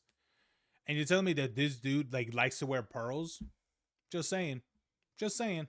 where you can see the title Hassan Piker, a himbo gateway drug to the left. Not to be dramatic, but would you die for Hassan Piker? As you can see, the No. reception has been great on these puff pieces, but this is the Would you die for Hassan Pike? No. No. most recent source, GQ magazine. And I don't know if you guys are like me. I remember GQ magazine being on the shelves when I was a kid, and it's been many, many years since I've heard about them, and I am shocked. I am floored they're not bankrupt. Honestly, it's a miracle they're still around. Now, for those not familiar, this is their About section. Who we are. GQ is the global flagship of men's fashion, the arbiter of cool for anyone who sees the world through the lens of taste and style. Honestly, Hassan Piker is a great fit for a group of Let me say, I'm not dying. I'm just grabbing the popcorn. Yeah. I thought Hassan was always like this. I have no idea.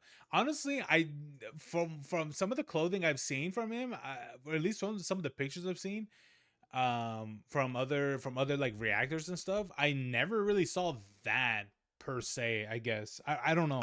self-important narcissists Maybe I don't know. I don't know if you've seen the images already, but you'll see what I'm talking about. like this who think they're the arbiter of anything cool and anything to do with taste or style. Now, brace yourselves. We're going to look at the cover image of this piece on Hassan Piker. Wow. That's all I YouTube keeps auto restricting this image, Lamau. can say. Wow. This has to be bait at this point. What is he doing, man?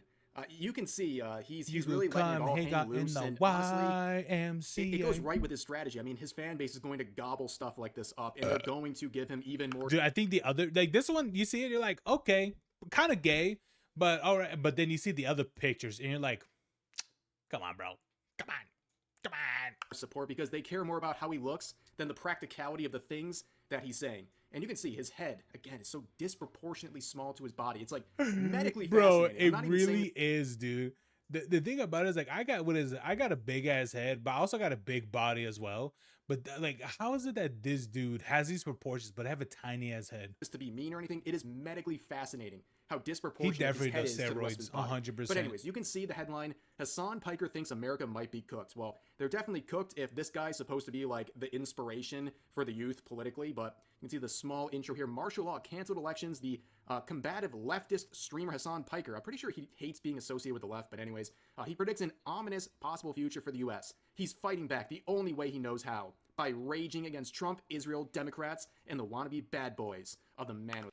Hey man, what is it? There are plenty of places that rage against Trump, and a lot of those places had to retract a lot of statements that they said about him, and some of them had to give him money because they were found guilty in courts of defamation. So yeah, I wouldn't exactly say that's a positive thing. I mean, this dude did call for an assassination of a what is it of a senator. So not exactly something that people should really be should be really be doing, especially with that much negativity in their heart. Just saying. Atmosphere. This is a real article. Someone got paid to write this. Now, things get really crazy when you start reading sections of the article, and you really quickly understand the kind of situation we're dealing with here in terms of coverage. This is a real passage, okay? His Bernese beefcake Kaya tussles with a few other golden brown dogs as Piker burns through his 70-minute workout, exhausting himself in the process. He strips his shirt off. An army of girls and gays, not to mention admiring looks maxers, would kill to be where I am now. What? Wait. He strips his shirt off. An army of girls and gays.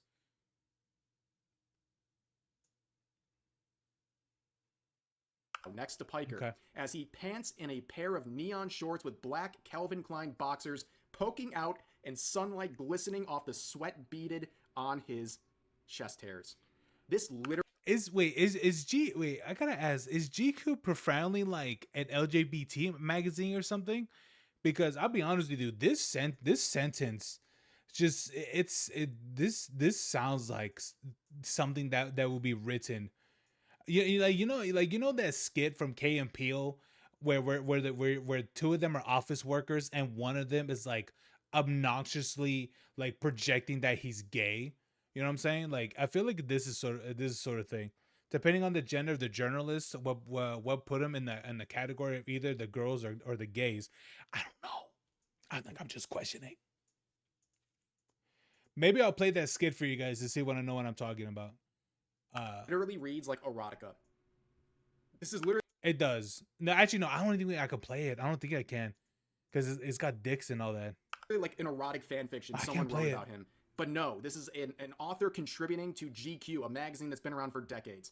Someone got paid money to write this absolute slop. It's insane. And here's some more pictures that they made of Hassan Piker, captioned, look at him. Medicare for all, TRT for all, Ozempic for all, HRT All he needs. What is all he needs? A little bit of some of that baby oil. Oh yeah. for all, including children. That's my The argument, Hassan Piker says. YMCA. And you gotta trust him. He's You a could conventionally hang out in attractive the man striking a pose like this. You gotta YMCA. believe him, right? He's got all the answers. This is pretty much what GQ is going for. It's really what Hassan's going for at this point. But when you start asking, Hassan, make the rich pay Piker, Yeah, that's what I'm saying. Like, I remember this image and like some other one. Like, okay, you see this, and you see this, you're like, oh, okay, cool. I'm like, all right, cool. He just looks like what is it? He just looks like someone who's really trying to be an anarchist, but which is ironic though because even anarchists, like, the most expensive thing that they're gonna have in their entire fit's going to be like maybe like $100 and things because they're wearing like belts and buckles and a bunch of other bullshit, right? And a part costs him over like probably like over like $100.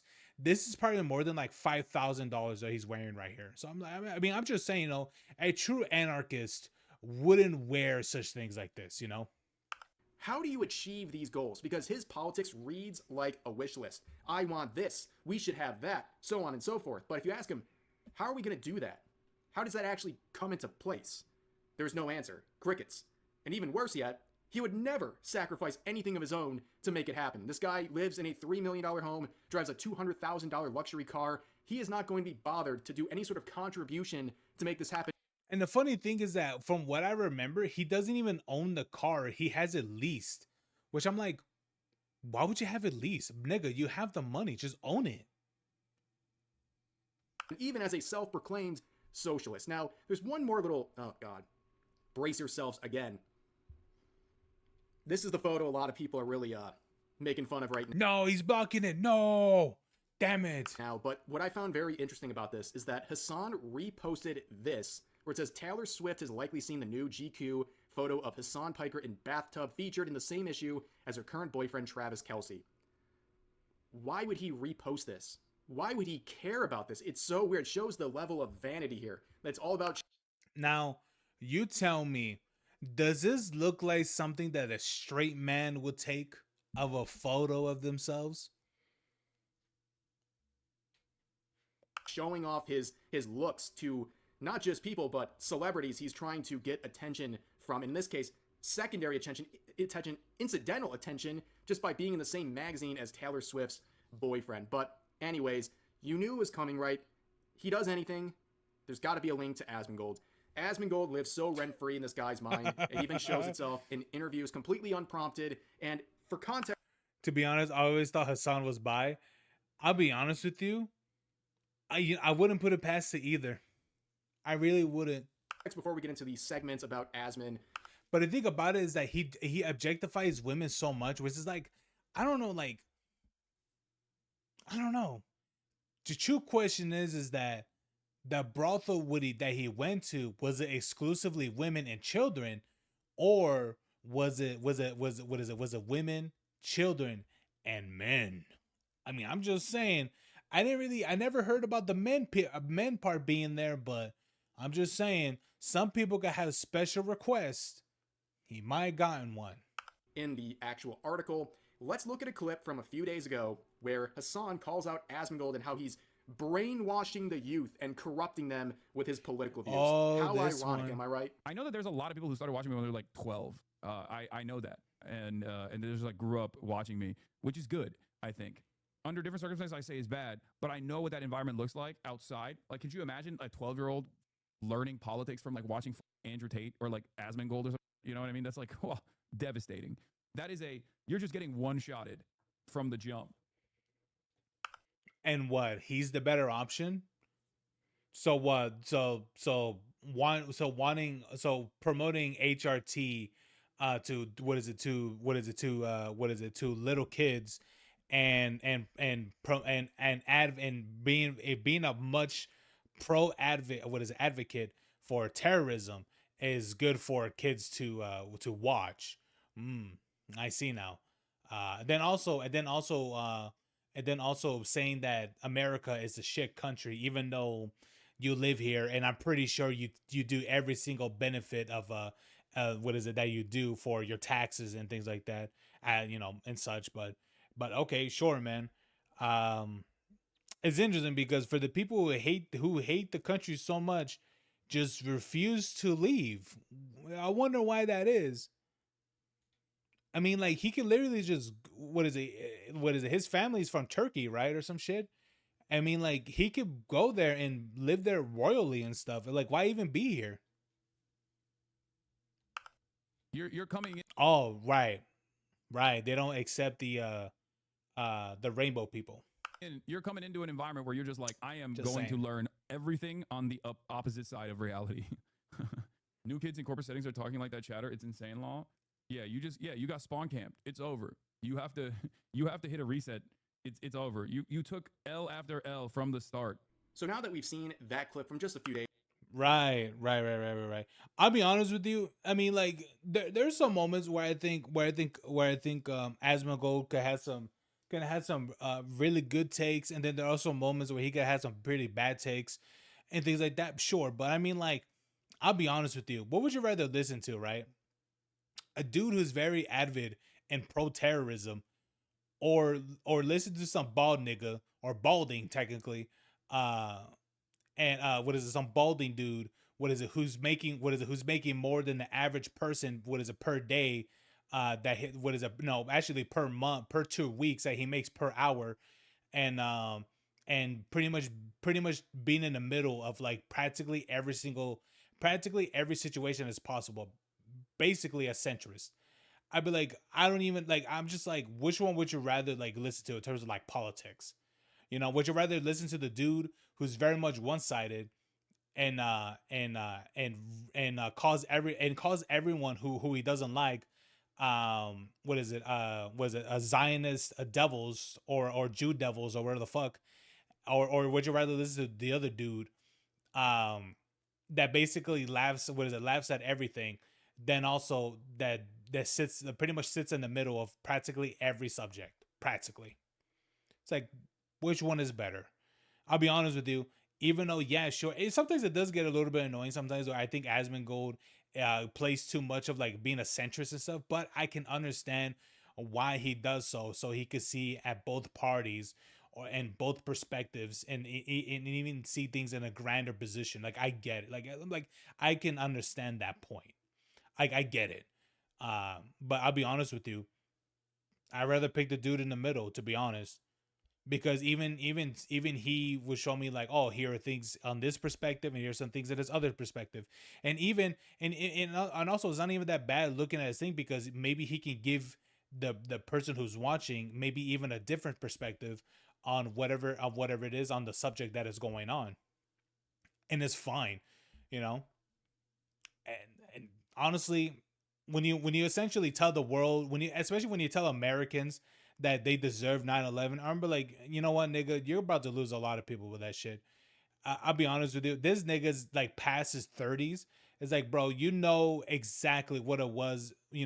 Every single TV that was on Channel 9 seeing the Twin Towers, and knowing that this dude was like, no, knowing the fact that this dude was, you know, the funny thing is that he doesn't even realize that he's been radicalized since he was an infant. But it's because since his family line is practically pro-terrorist. Like, just think about that. Like, don't you think that's interesting that he's from a family that is very much in the wealth and also in the pockets of terrorists, and he doesn't he doesn't really think about it and ever think, isn't that a little bit strange, don't you think? But hey, that's his mindset. Oh well. Days ago, it makes this section of the GQ interview even more ironic. So in the interview, he talks about some young Democratic influencers like Dean Withers and Harry Sisson, where basically he makes it very clear that he's trying to influence what they can or can't do. He's literally trying to alter how they should act. Oh, he's trying to groom these fresh 18-year-olds. Interesting. That sound very ironic after the clip we just. And also, Kaylin, when you say which one's funnier, I'll be honest with you, I think it's Asmongold. I seen the shit that he talks about, and like whatever it is that he looks and things like that. And I'll be honest with you, whenever he does like whenever he like surfs through his subreddit, I'll be honest with you, there's some really funny videos on there that he reacts to. They're pretty out there, to be honest. Watched both of these guys. I'm pretty sure they're like 20 or 21, but here's the actual quote. He's also trying to mentor new establishment Dem influencers like Dean Withers and Harry Sisson. I told Dean personally, 1, stop with this liberalism stuff. What does he mean? I'd rather watch whichever one is funnier. Then you already know which one's funnier. You already know which one it is. Mean by that? We Cut both it out. know. Become more leftist. And 2, try to do things that are not just debate focused, he says. They're not listening to me, so who knows? Interesting stuff, trying to tell these guys what to do. The same thing that he's accusing Asmongold of doing. But the funny thing about this is, Hassan, you can have him. Like, nobody wants Dean Withers. This is the same guy, in case you're not. Bro, I won't lie. These guys will lose in so much debates, especially, what was it, Dean Withers? I'm like, nigga, I think there's a reason why this dude would rather have debates over video calls than actually be in front of somebody. Because I would think he will actually, like, mentally crash out. And I mean, like, he would have a total like mental meltdown if he was actually like contesting what's that dude of the Ask Me Anything, what's his thing, what's his name, something Crawfish something, I don't remember his name, but I feel like that this dude in particular would have a meltdown if he was if he was debating with that guy. What the fuck is his name? Oh, so Steven Crowder, I think that was his name. I think this dude would literally he would be registered in a mental asylum if he actually debated with Steven Crowder. I think he would, to be honest. Not familiar, who had an absolute crash out when one of his viewers on TikTok pointed out the fact that he's smoking on a vape. I'm sorry that I have anxiety. Okay, and honestly, yeah, it's kind of fun people like you that want to come up here and bully and berate me over something that I don't do. Okay, so it's not a vape. All right, it's an anxiety pin, and God, the amount of times that I've asked you to respect me and respect my anxiety pin is, at this point, getting ridiculous, Cody. So please, justified crash out for the final and for the billionth time, will you please just respect the fact that it's not a vape and that it's an anxiety pin? It's a goddamn anxiety pen. Get it right. What flavor is your vape? Yo, you really got me get the in for this. Get the out. Yeah. Yep. That is why I say, if he debated with someone like Steven Crowder, or even the other dude, there's some other guy I'm thinking about. I can't remember his name, but I'm pretty sure if this guy debated with those ones, he would absolutely have that reaction. He is not mature enough, or I would say mentally prepared and mature enough to have those kind of debates with anyone else. That's the reason why he prefers to have debates where he has full control over. I'll be honest with you.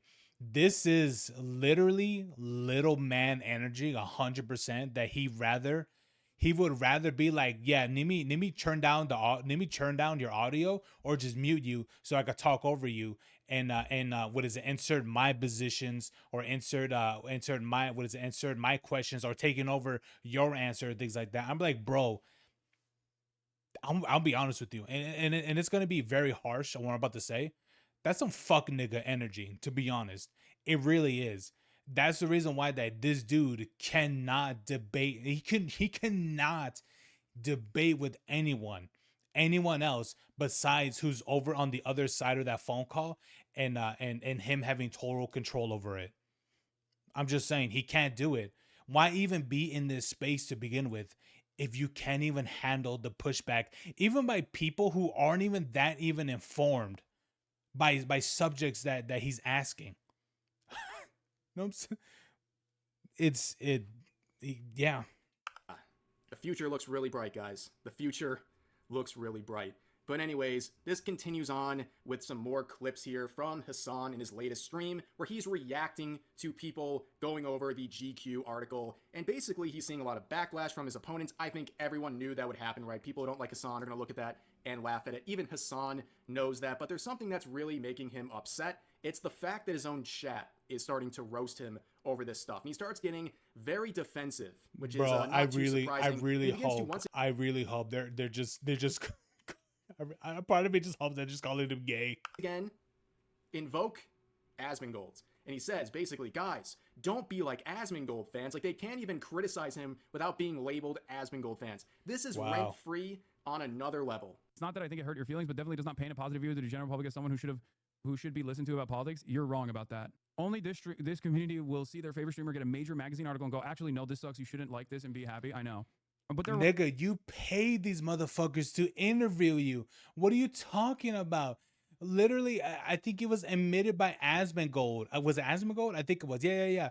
He even talked to the people, the agency that got him on the GQ. Dude, it's like, dude, you paid to be on there. This isn't people being like, oh, tell us your take and things like that, and they approach you. No, you paid to be on there, my guy. That's not the same. Wrong. I'll show you guys the clip after this. And I think that there's no reason to even go back and forth on whether or not this is you know what? I'll show it right now.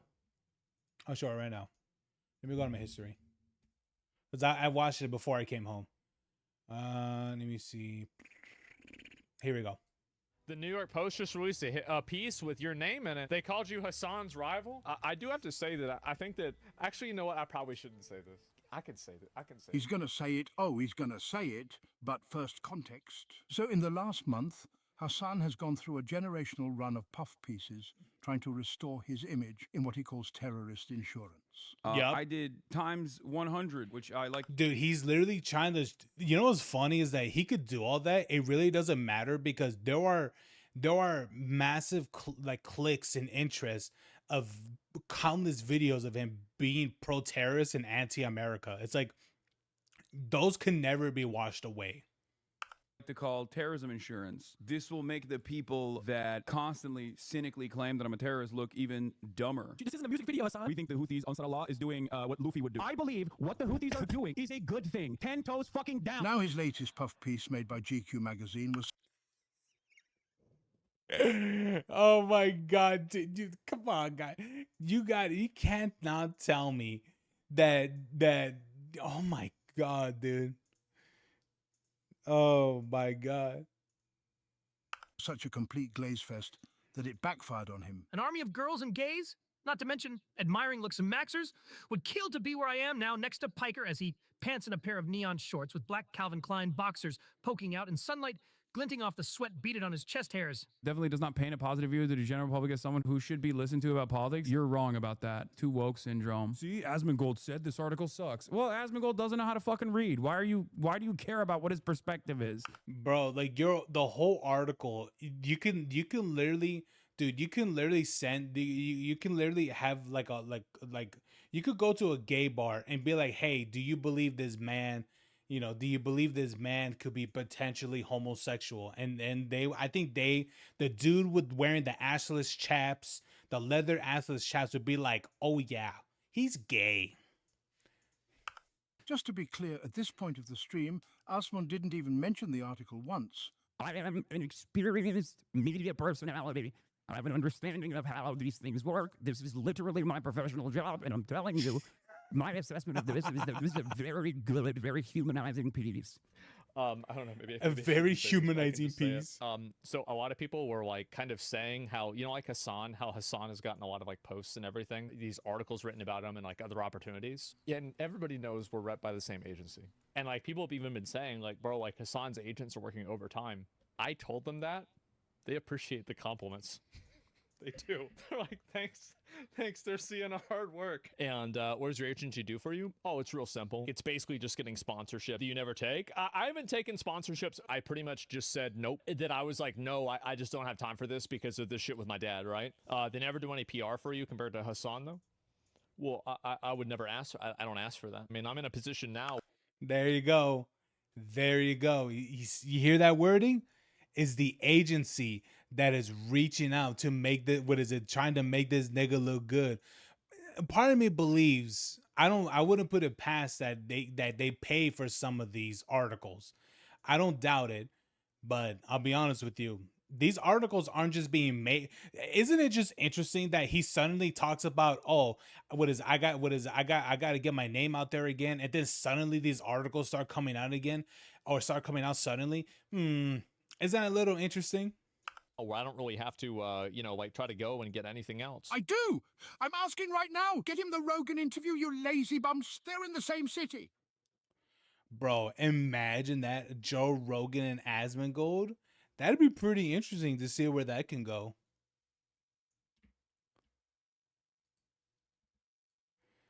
Well, there it is. There it is, guys. These puff pieces are all being done and made by the agency that both of these guys are they work for, or that they hire, or whatever.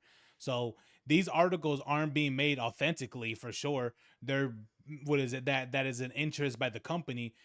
They're all being reached out and being like, hey, do you want to what is it make an article about this person? We'll pay you $50,000 to do it. Oh, well, I mean, I'm just making that part up of the money, but I would honestly, if I would have saw this, I'd be like, why would I make a piece about this person? What's so significant about them? But as soon as they offer me money, I'll be like, yeah, why not? And then delete the article a week later.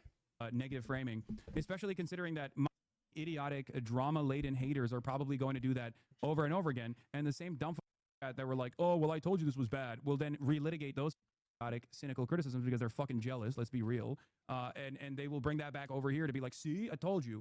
See, Asmongold said this article sucks. Well, Asmongold doesn't know how to read. Why do you care about what his perspective is? You know,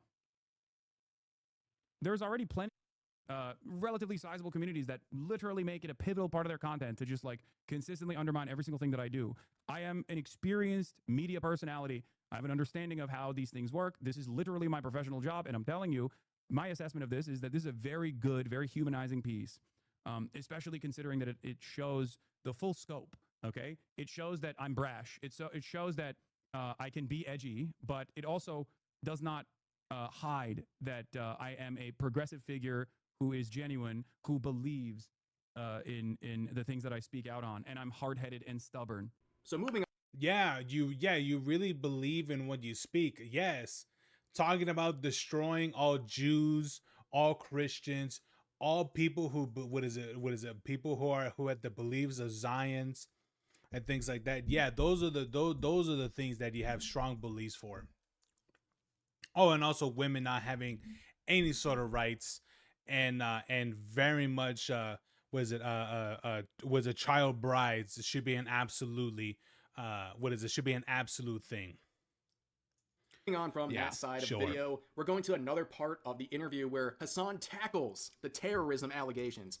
Imagine being in a place as a content creator, influencer, whatever you want to call him, and having to constantly deal with terrorism allegations, where he says this: you have a guy like me, name is Hassan, and I'm saying, no, you don't understand. Israel is still very much the responsible party for October 7th, for like 75 years of brutal occupation and apartheid. And now people are like, oh, you're a terrorist? And that really hasn't gone away. Well, the thing is about the October 7th comment. This guy always, how does he always get his facts wrong? He denies the rapes that were documented from that attack, but that's, you know, one of the reasons people go after him for that. But this comment about, oh, you're a terrorist, and he's saying that doesn't go away. I mean, it started long before any of those comments about October 7th. Like, a lot of people more aptly have claimed he's a terrorist supporter. And, you know, is it really surprising people are doing that? And it's also interesting that GQ would even interview someone like this in the first place. You know, a guy who said they're I'm gonna be a firm believer. I'm gonna be a firm believer that this is paid. Okay, why would GQ do it? Because they gave them money.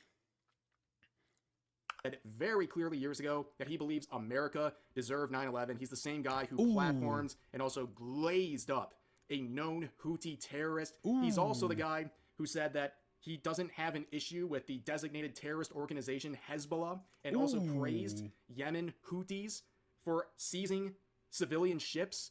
I mean, I can't believe someone would say something like that. I can't believe he'd have to dispel these sorts of claims after his history like this.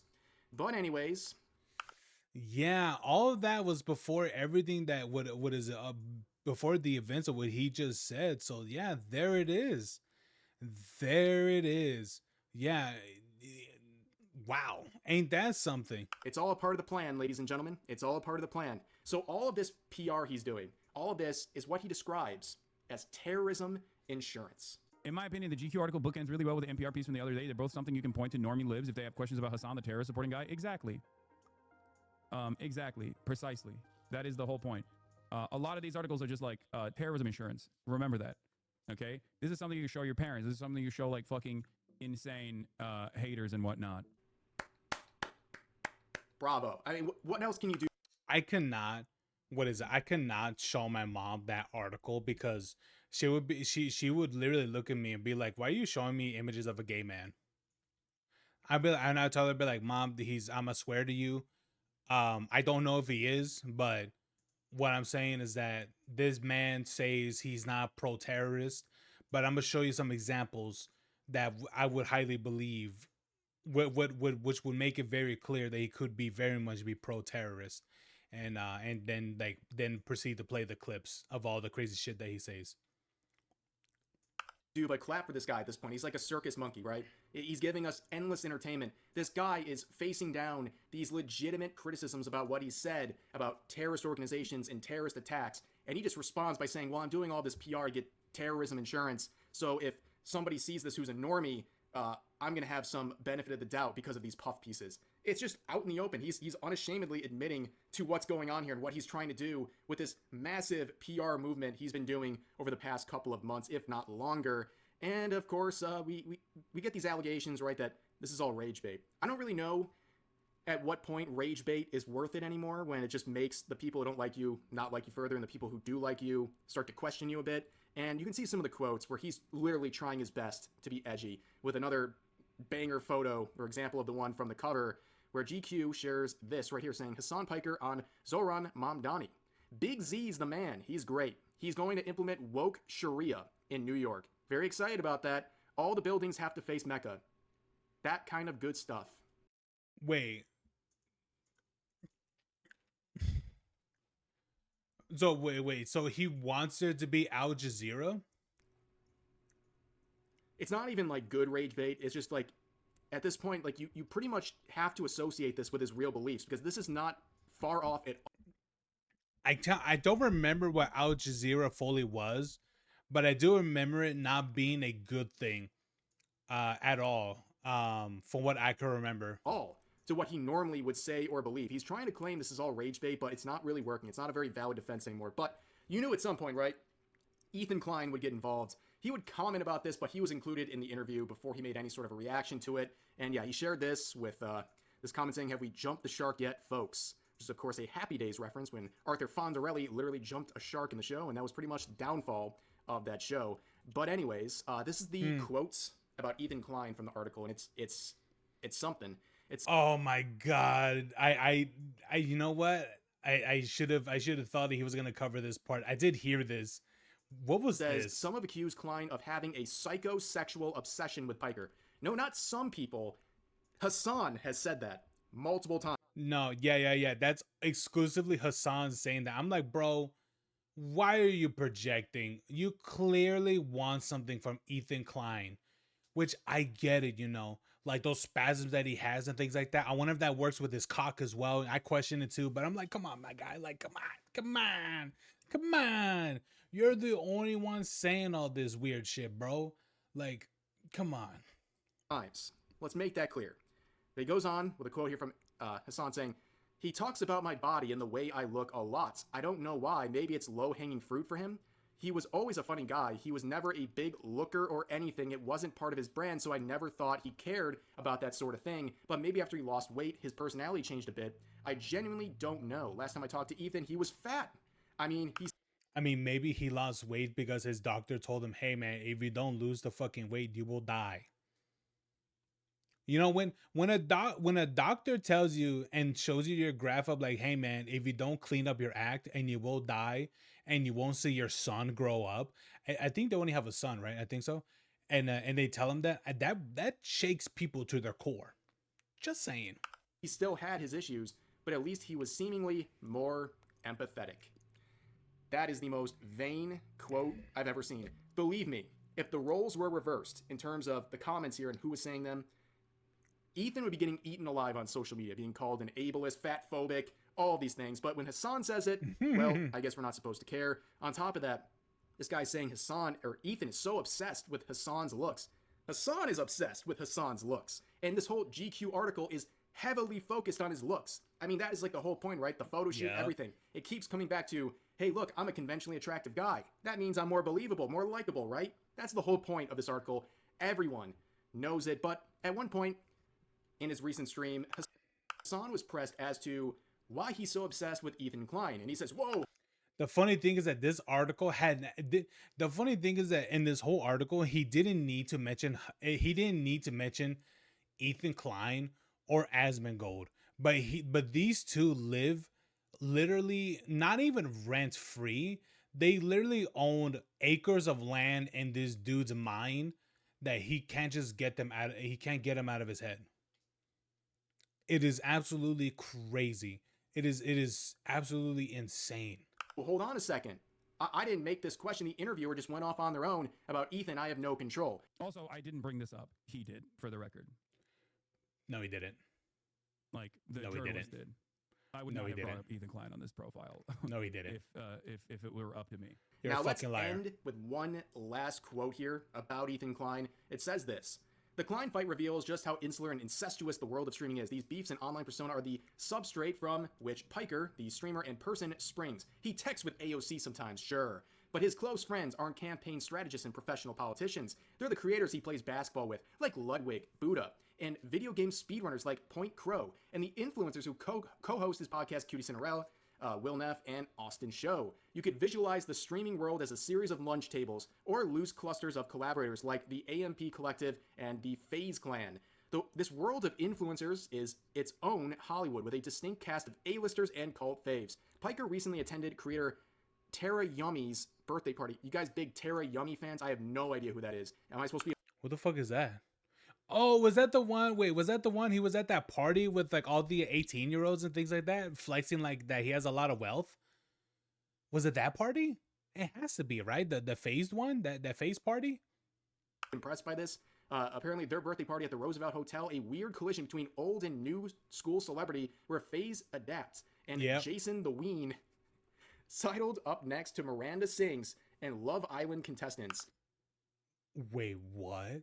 Wait, set it up with Miranda Sings and Love Island was it contestants? Wait, Miranda Sings, the person that had, Miranda Sings, isn't that the girl with the big red lipstick, like on her face, and she was she got in trouble for like, what was it? Was it like being a creep to her fans and stuff? That girl? Bro, he's not beating the allegations. Indie sleaze documenter Cobra Snake shot the photos. You know, just when I thought I was terminally online, I feel a little better. I don't know anything happening in this section. All I know is it sounds so egregiously pretentious. It's actually nauseating. This sort of self-congratulatory pat on the back type section here, amazing work. The puff piece couldn't get any puffier if they tried. And there's one more quote, just one more I want to share because it's quite funny, and the reaction to it is just as funny. Another photo op from Hassan, where he says this comment on far-right clowns, aka anyone who disagrees with him, aka anyone to the right of Mao Zedong. He says this, I call it... Wait, what? vice signaling. These guys, whether they're real villains or not, are presenting themselves as bad people, and people like it. Nobody likes cancel culture but GD. That stuff was keeping MFs in check. Yeah, Hassan hates cancel culture. He just loves the results of it. Okay, bro, but the comments are just glorious. Why is he doing a photo shoot / puff piece when there's a genocide? I know, literally. Look at his tiny head. You guys are promoting someone who literally cheers on terrorism. Why is he swimming with his shirt on? You forgot to add the clown makeup. Champagne socials are so tiresome.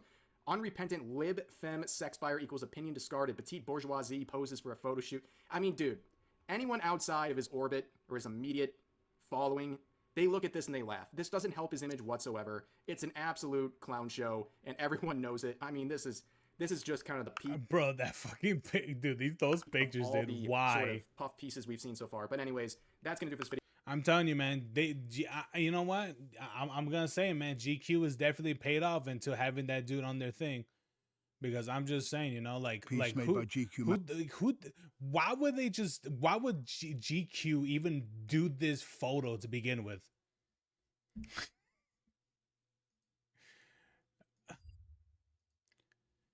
That's why I'm gonna lean towards the idea and possibility that they were paid off into making that article. It makes so much more sense. If you told me that they made that article just out of curiosity or whatever the fuck, I would never have believed you.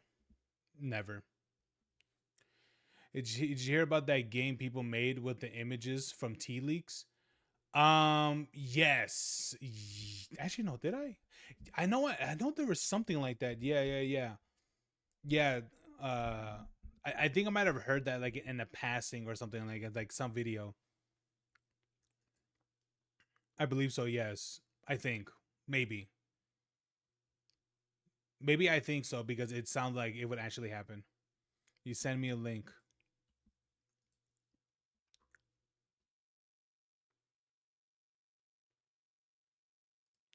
All right, hold on. tspillgames.com. Ooh. Oh, it is this one. Oh, I did. I think I did see this one.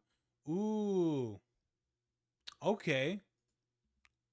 All right. Let's play. You know what? Let's do this real quick, and then I'm gonna get some more water. Maybe get a soda too. I don't know how many of these I got to do. Ooh. I mean, the left one looks pretty cute too. The right one looks pretty cute as well. Oh. Actually, I like kind of the one on the left is all right. That one's just kind of a bad photo. Yeah, on the rough one, I'm seeing it right now. You know what? The right one doesn't look too bad either, but the left one doesn't. I think the left one's just a bad photo. I think that's what it is. Because she's literally just that is that photo is in a position where if she loosens her grip a little bit, that phone's falling on her face.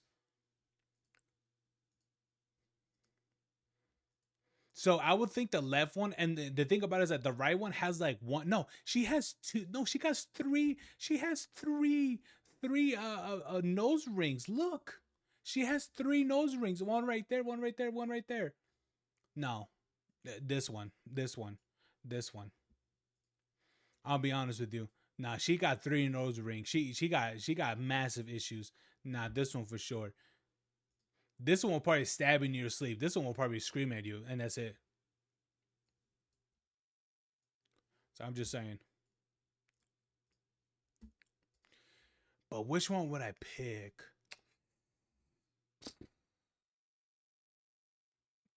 She kind of, you know what? She kind of does look like she is a little bit too older for me. But granted, I am getting there, and I'm getting there at the age where like any woman I meet, it's gonna tell me that she has like 3 kids with like different men. So probably the one that looks a little bit younger.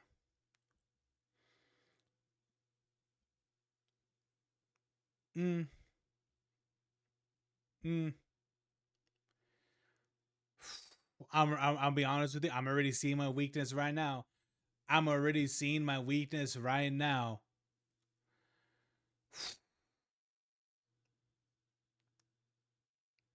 Kaylin, it's a hard game, man. It's you know this is hard. This is hard right now, to be honest with you. Okay, I'm just gonna have to pick.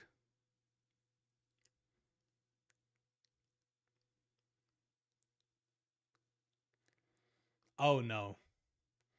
Oh no. You know what? I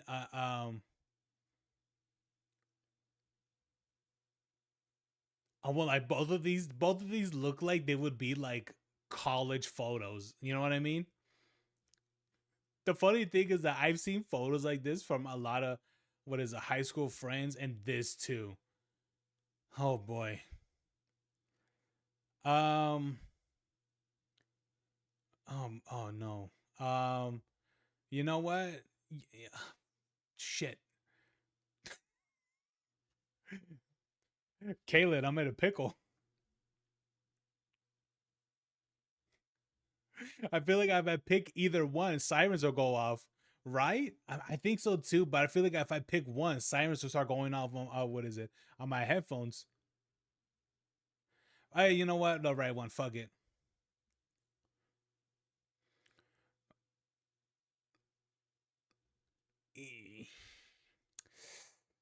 Is she wearing a nose ring too? Oh my god, they're both wearing nose rings. You know what? At least she kind of looks a little bit of my type with that, jet black hair and some of the other shit too. But I mean, she looks like she would throw. Looks like she looked like she would throw like like glass cups at me. So I think I'm gonna have to go with the left one. The nose rings look cool. Shut up.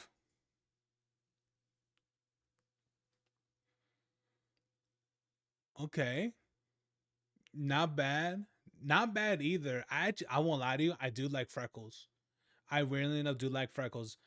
But what kind of sucks about it is that the freckles that I like turns out like the formation of them are not real, which I was like, shit. But honestly, I think I'm gonna have to go with the right one. Yeah, right one.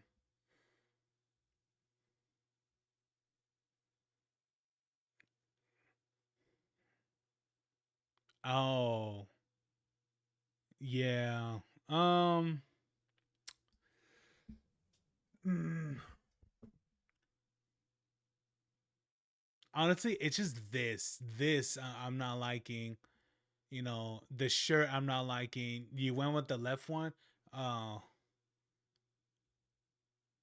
and honestly, she kind of does look like someone that I would think that she would have like at least like two kids already. So I'm probably gonna go with who I think probably wouldn't. That probably doesn't have have a kid already. So probably this one maybe. Okay. I mean, I won't lie. If she didn't have that nose, I would definitely have picked this one. But this one, girl, where is the tip of your nose? Where you know what? I'm gonna assume that she lost it in a horrible boating accident. Um, but hopefully, there's I would pray to God that my kids get my nose. So I'm gonna go with this one.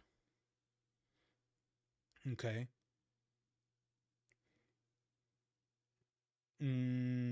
I want like she's pretty. She's really, she's pretty. She's pretty. She's also really pretty too. I think it's just the lighting for sure. This one really pops out like what is it, her skin and everything. Uh, this one does look like she's like a homebody pretty much for what she's wearing. She was definitely in her cozy outfit when taking this photo for sure. Mm, I think I'm gonna have to go with the cozy one. I think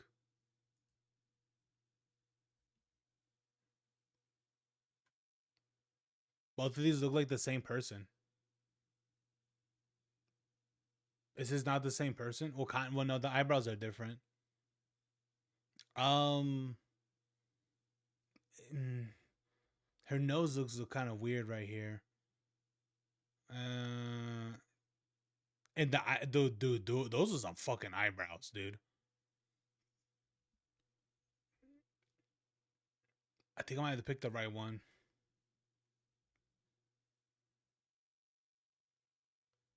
Okay.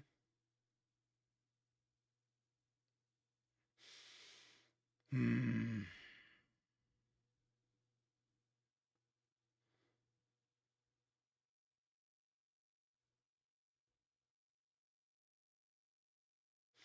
Honestly, I think it might be just the.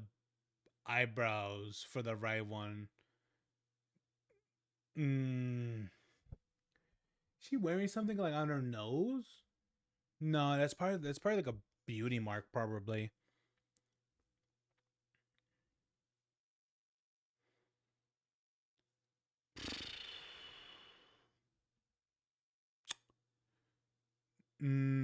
I think I might have to go with the left one. Didn't I just see this one? I know. The one on the left has a nose ring.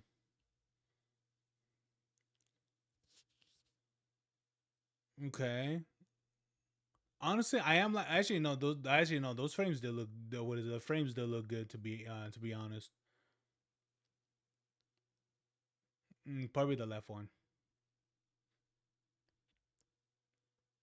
Ooh. Oh no. Yeah, no, that's no, she no. No. No. Um no, she kind of gives me like psycho energy a little bit. And on top of that, it's the haircut too, that short hair too. She looks like she will literally scream at the staff manager. So I think I might have to go with this one. On top of that, I like the freckles too. I like the freckles. They did. I really do like freckles. The funny thing is that you would never really see that on like on the characters that I make in third person games and such, because the camera's usually so far away. But if there's moments where you see the cameras like really close, if optional, I always put freckles.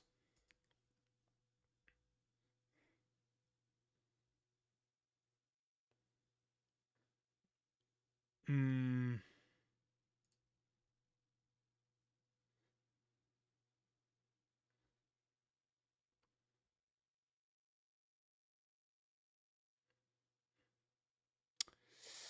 Hmm.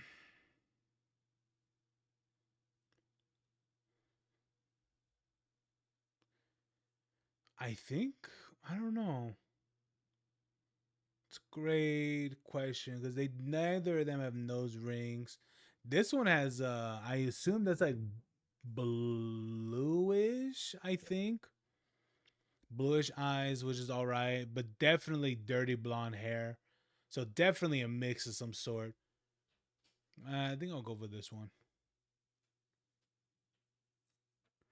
There you go. There's a nose rings one again. This is the one with the multiple. Nah, I'll go with this one. Fuck it.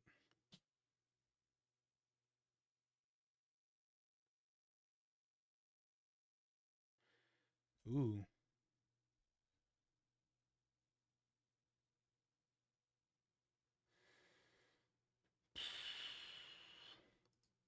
I don't know. Maybe this one. Ooh, I won't lie. The glasses, these ones in particular, man, they're really something. This one not too bad. Um, looks well, like looks pretty good too. But I am liking this one a lot. And the top of that, she's got like the dimples as well. This one not really showing it per se. I think she has a nose ring too. I think so. Maybe this one. Oh no, she looks like I'm online. She no, I don't think so. Have you noticed that none of these have black women in them?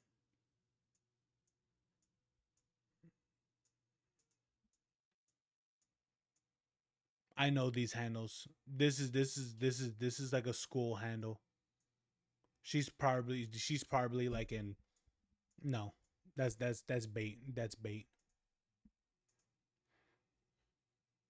I'm gonna be honest with you. Have you noticed that there isn't any like? You think I should start going through like start clicking it off, and see if I could get at least like one black person in this?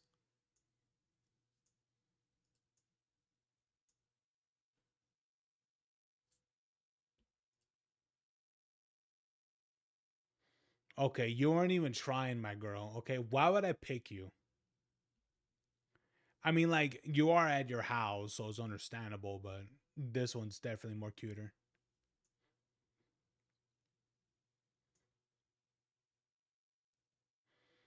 You know, I think this one has a cuter smile, but dude, she has a mega forehead. Like, look how high it goes on this one compared to this one. My girl. I know, you know what I think that sucks about it too is that I think her hair is thinning as well. So yeah, that sucks. Okay. Eh, eh, probably maybe this one.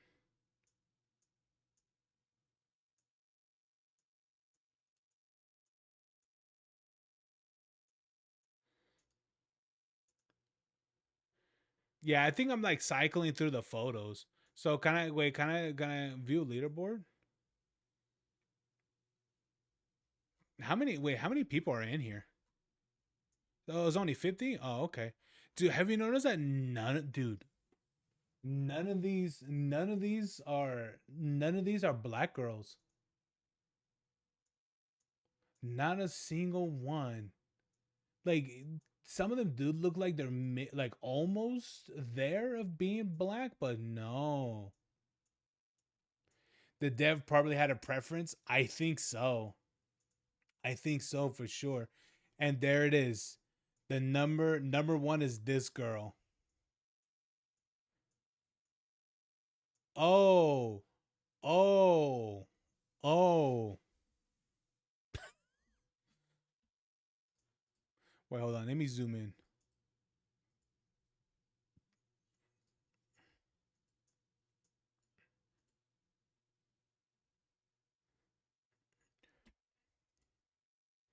Can I? Okay. Okay. Oh my God. This woman's nose. Oh my Lord. Oh no. Oh no. And well, oh no. Oh, oh, oh, oh, my girl. I'm sorry if you're born with that nose. You know what? Something tells me that this was caused by like some sort of accident. Uh, yeah. Okay. Now that was that. Okay. You know what? For her, this looks like an accident. You know, if it is, I believe it. This right here was just done in purpose. Is that even a woman?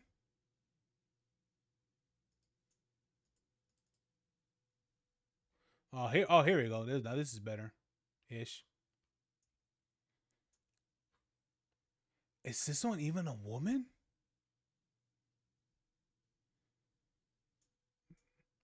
I swear to God.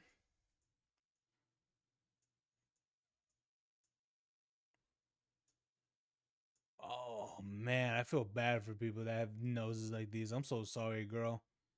Hey man, maybe you should go to South Korea and go to like what does chat with her do? I don't know. I don't want to know. But you know what? I think if she goes to South Korea and go to like what is it, cosmetic a place where they do cosmetic surgery, I think they give her one for free out of pity.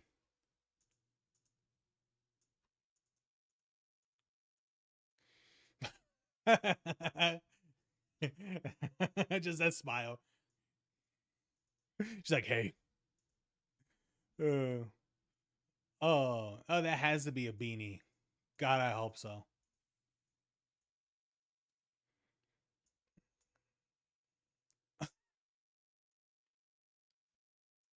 Okay.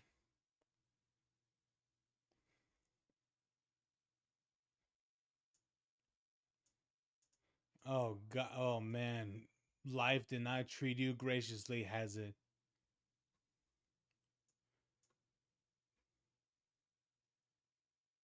Okay. Oh my God. What's up with your face? Oh, this is someone who suffers from like the severe acne shit, isn't it?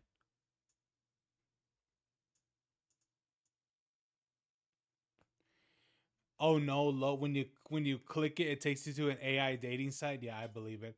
Oh my.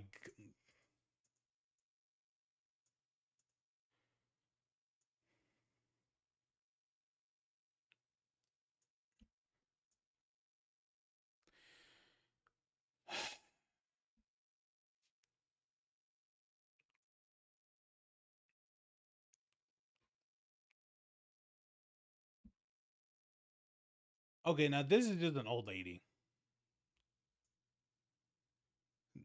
Ye- mm, really? Mm. Okay, now that just looks like one of my friends. Well, mm,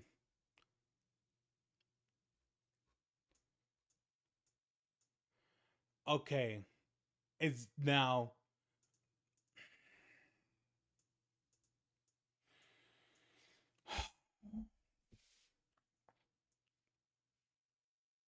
I'm gonna be honest with you. I think somebody was lying when they submitted this photo.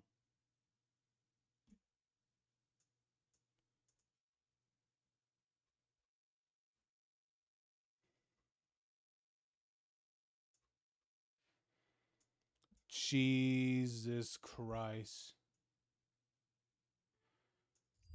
Yep. There it is. Oh my god, there it is. There it is, guys. Yeah, I can see why they are last place, and I can see that one girl is first place. Um, but yeah,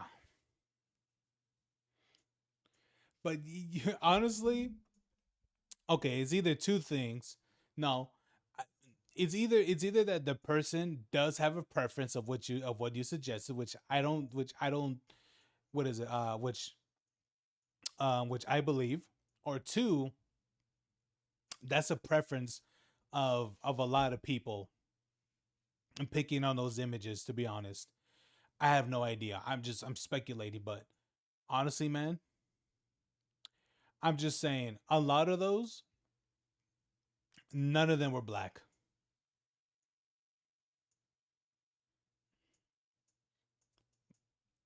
I'm just saying, man. But anyway,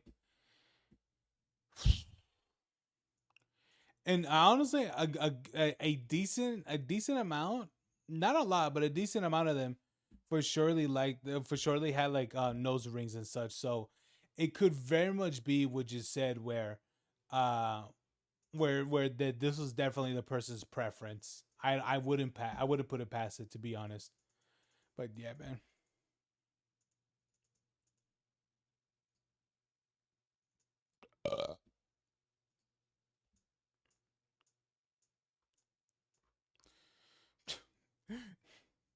Oh my god, that's abstract art. Supposed to be a tree.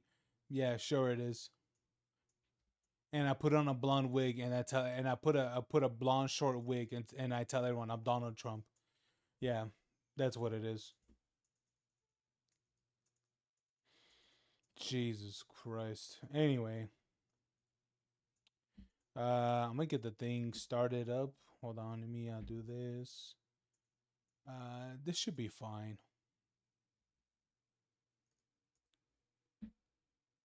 Oh wait, they had to fix this too. Wait, hold on, guys. Yeah, I do the fixes. Of course I do. This is sucks. Da-na-na-na-da, da-na, da-na-na-na-da, da-na.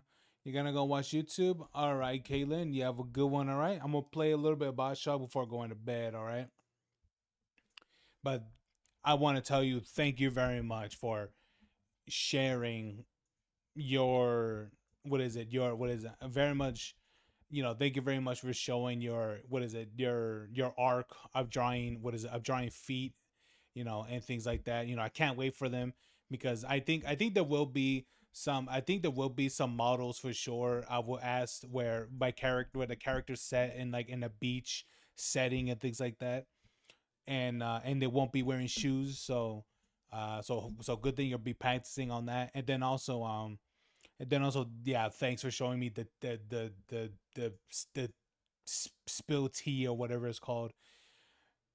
Yeah, that was interesting. Interesting. Anyway, I'll be right back, guys. And what did my cousin say? I'm gonna rewatch Peacemaker because the new season comes out this month. And my cousin says, let's go. Okay. I'll be right back, guys. Be right back. We'll get water and I don't know, something else.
Okay. All right, got everything I needed again. I had to wait for something, so honestly, I don't think anyone's gonna be coming online, man. I'm just chilling here, waiting and chilling and waiting and chilling. Apparently, there's a booty bandit.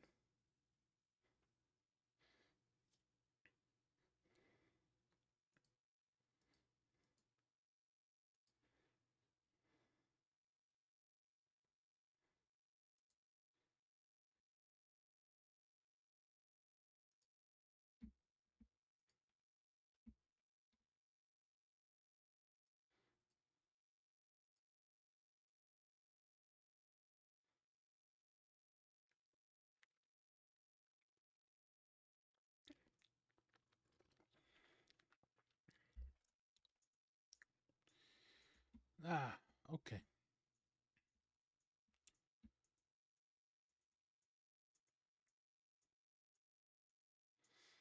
Hmm.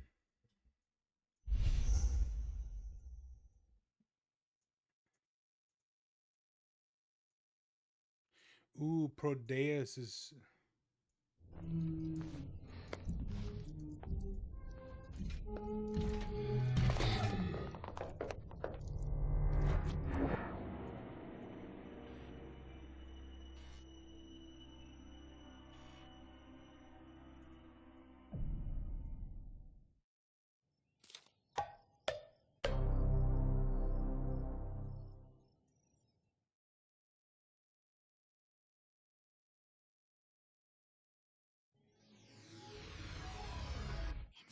Wait, did my headset turn off?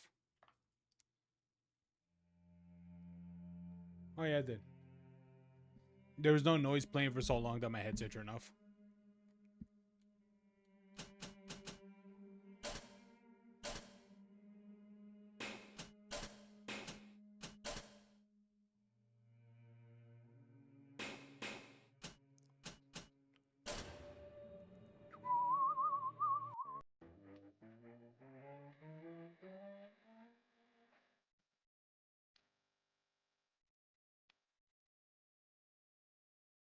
Boom, boom, boom, boom, boom, boom, boom, boom, boom, boom. We're at Diners Park, wherever this is. So this is gonna be interesting to see where this goes.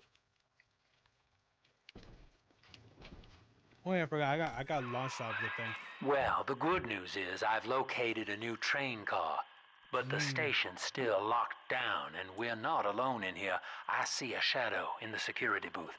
I'll lay low while you have a gander.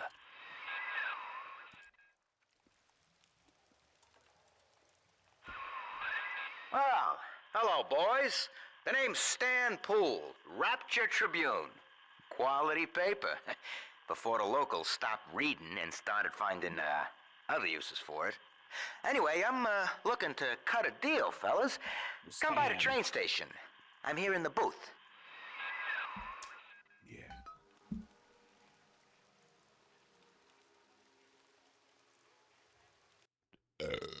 Connected. Hold on, guys. Hold on. Ooh, Prodeus is on sale. That sounds pretty good.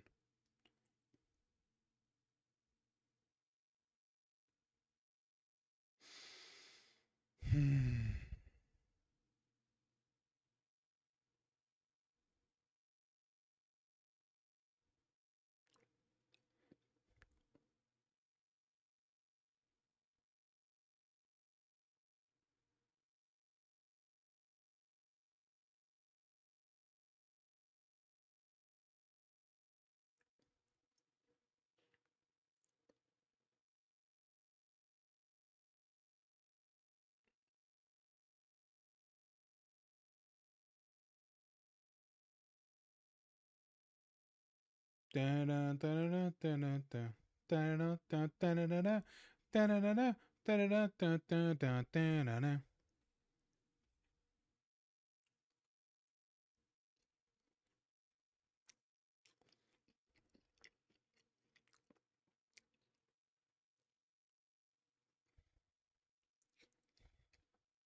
This is definitely I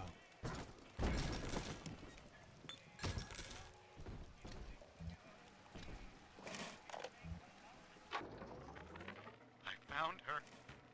Found Cindy by this rusted carousel. But she was just standing there, staring, waiting for the music.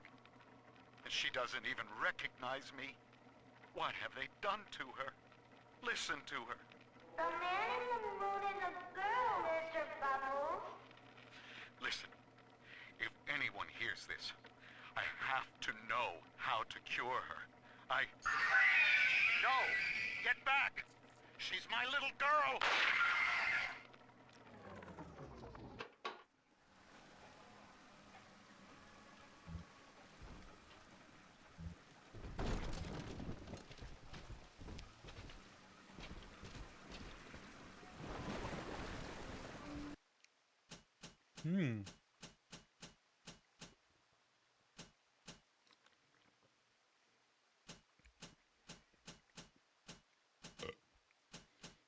Ooh.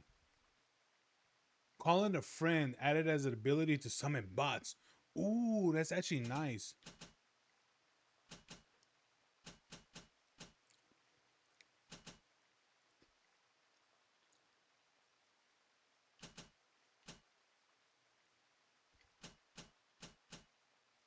Hmm.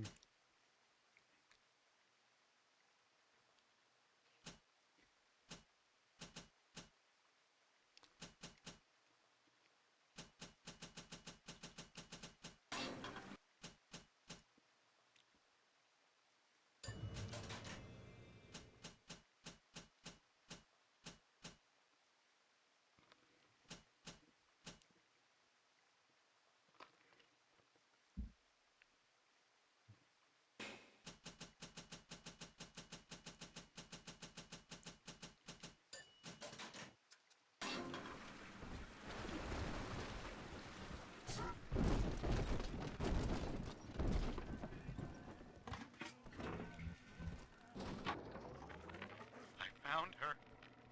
Found Cindy by this rusted carousel. But she was just standing there, staring, waiting for the music.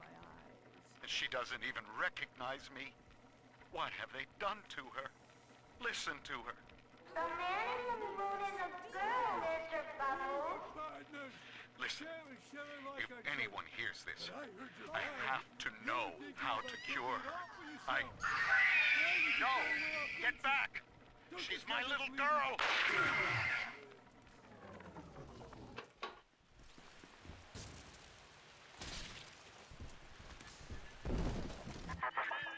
Dionysus Park was my home, Delta. An experiment in social unity, cut short by human folly. You dishonor its memory with every step. Now that, see... Lamb knows you're here, but I'm incognito. Thing is, since you drained out the park, the little sisters are already starting to, nose around, looking for Adam, and, I can't have that.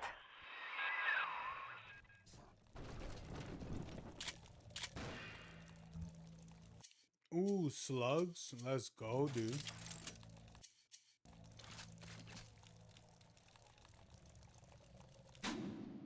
Wait, the slugs are what?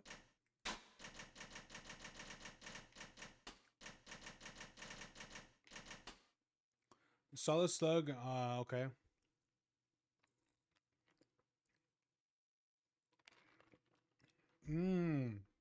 Anti-personal. Okay. Hey, Sasha! Crack this safe already. I want my goddamn toy surprise.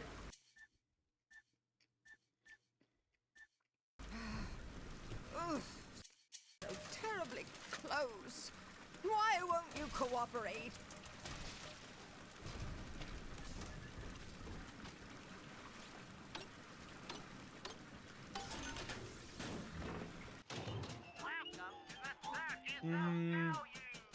Not really anything good.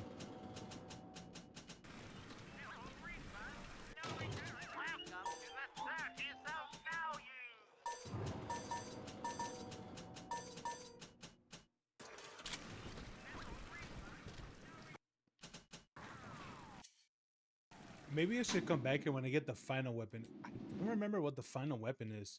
So maybe I'll get it. So maybe I'll come back when I get the final weapon. What weapon? What's the next weapon gonna level up?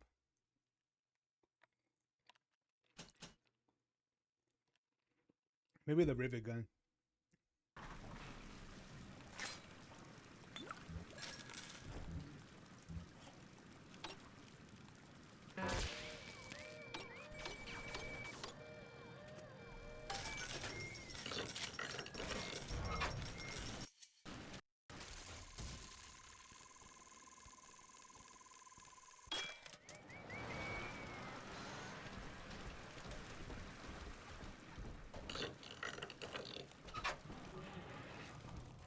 No refunds, no returns. Eleanor, where is my doll?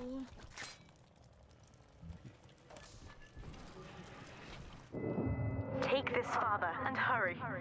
Mother can't hear this, but she's looking right at me. And her face.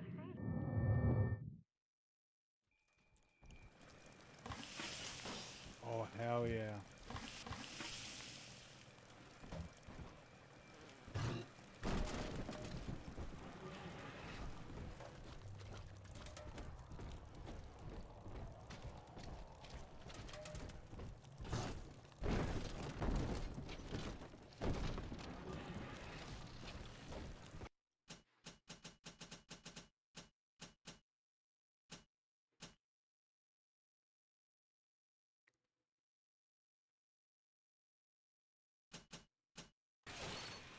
There we go.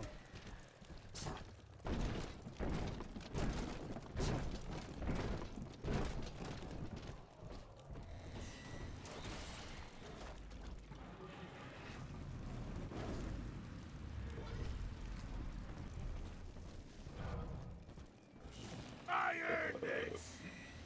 Fucking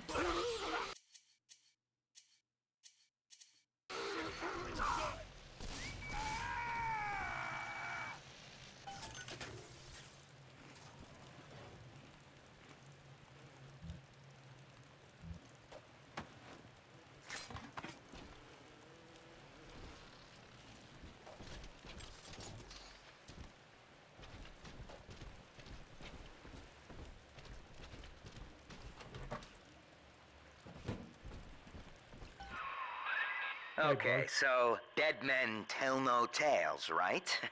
Wrong. See, with Adam involved, every stiff's got a story, and Lamb knows how to read it.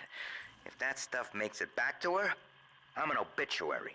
So, I want you to take the story of Dionysus Park and bury it. Get rid of the little sisters for me. Your way. Do that, and I'll unlock the station here. Scout's honor. Right. Well, I'd say he's hiding something, but he sort of took the fun out of that one. He's locked in the security booth, however, so we'll have to play along. Find those sisters. So you have to get rid of the little sisters.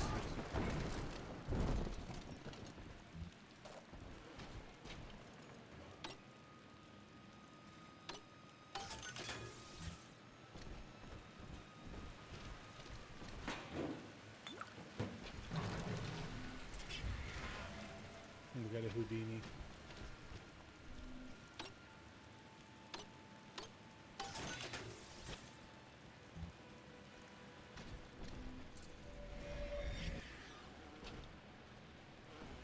Great.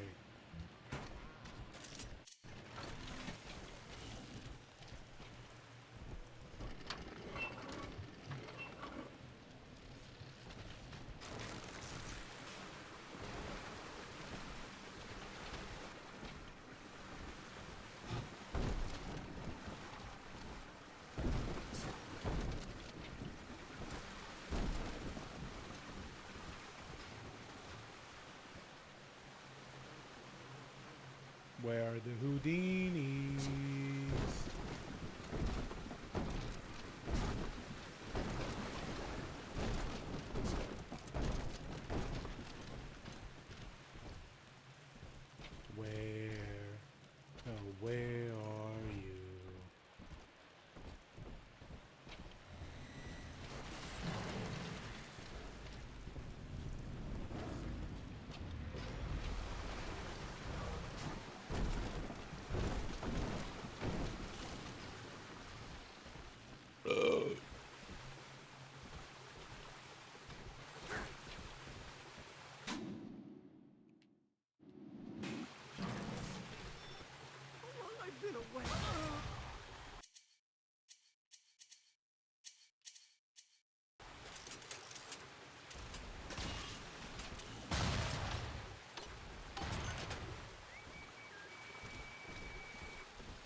Idiot.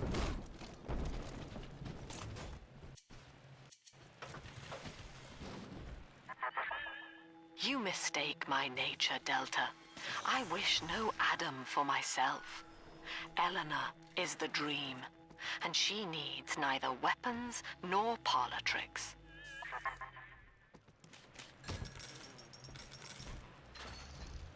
Then what would be the point if you have no dreams?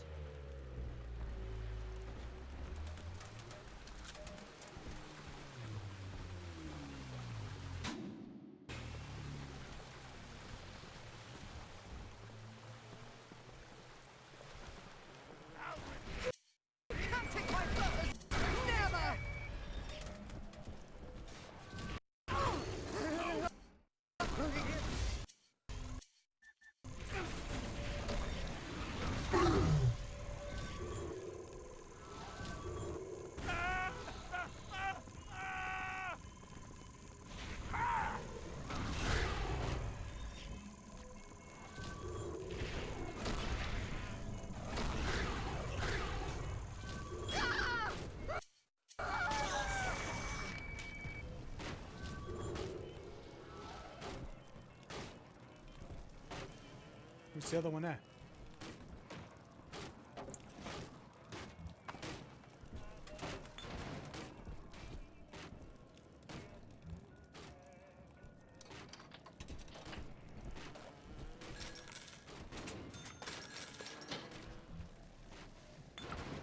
Oh yeah, get that beer, baby. Get that beer. Dollar, dollar bill, y'all.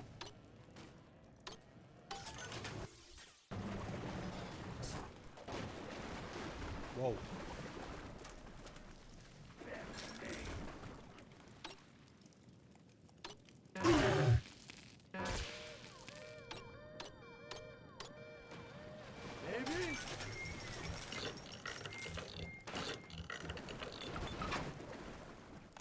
No, your baby's dead. You think I won't snag you one?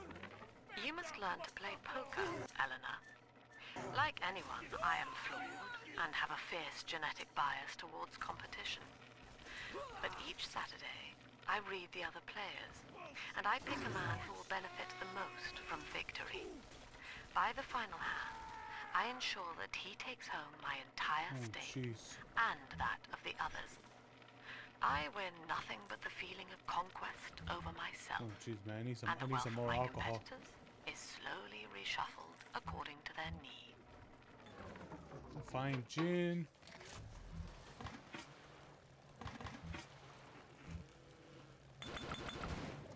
Woo-wee. Yeah, it's a party tonight, baby. Yeah. I think, oh, that's a remote hack right there. I didn't even know that was right there.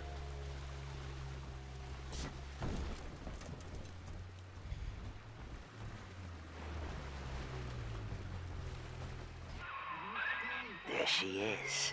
Little Tyke wants to be in pictures. Real cute. Now get rid of the muscle and deal with her.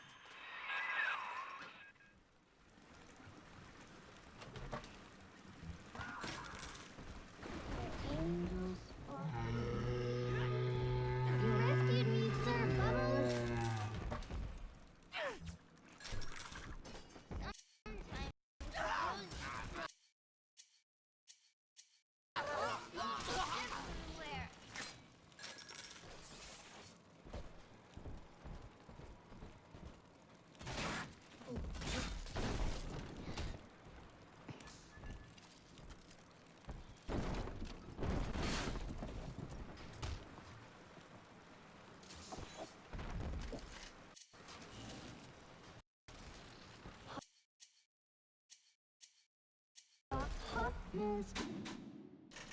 Oh, did I complete Houdini's?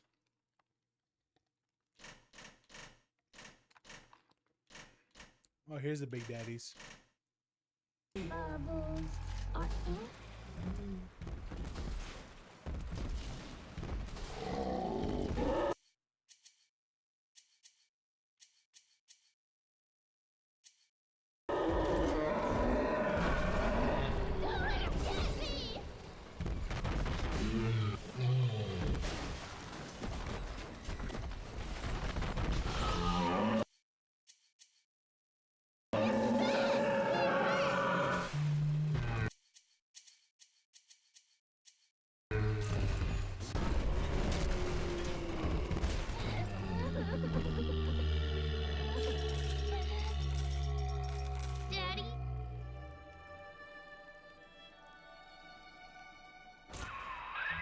Smart, see?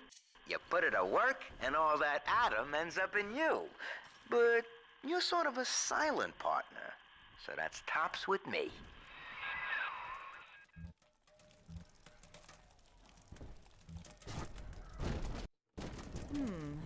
Come out from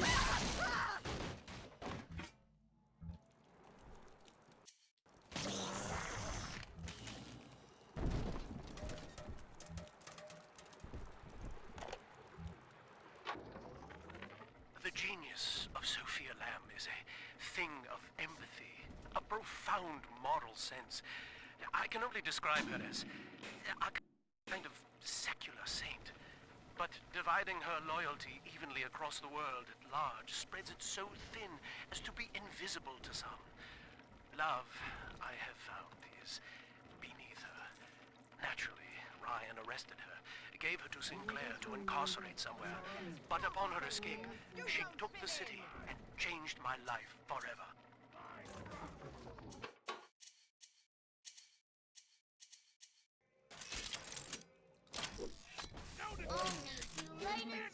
You ain't for real to have you fucking...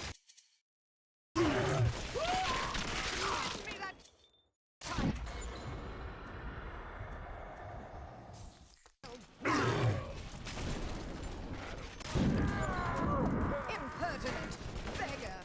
Oh, great.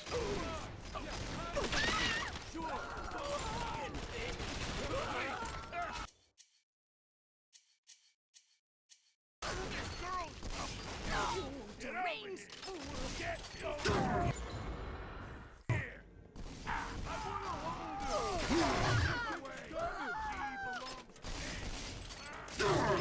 Right? Portfolio!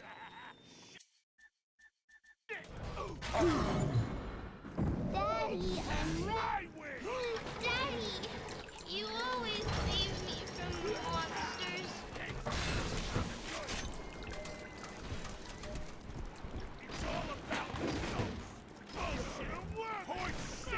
They're all after me.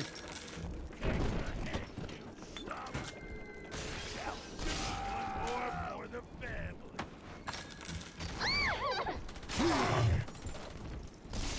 Shit! I put cheese, a hot plate, was painted mostly. Got just a place for her.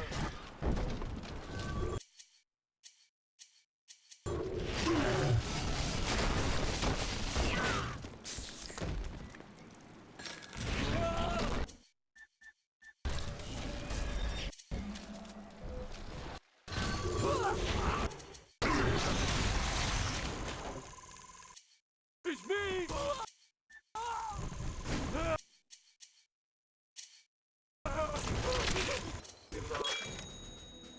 Ooh, marshmallow! Marshmallow.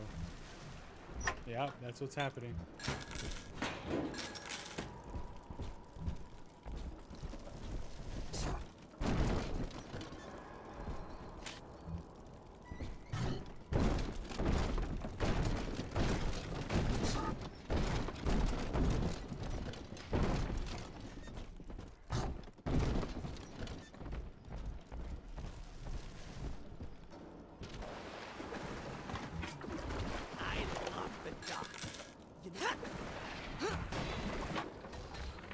At last, we have our Judas.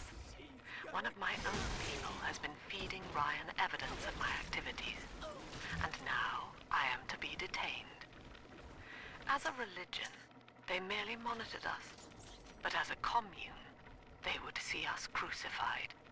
And yet, though he will be the last to see it, Andrew Ryan has already lost the people. Wherever I am sent, Rapture will follow.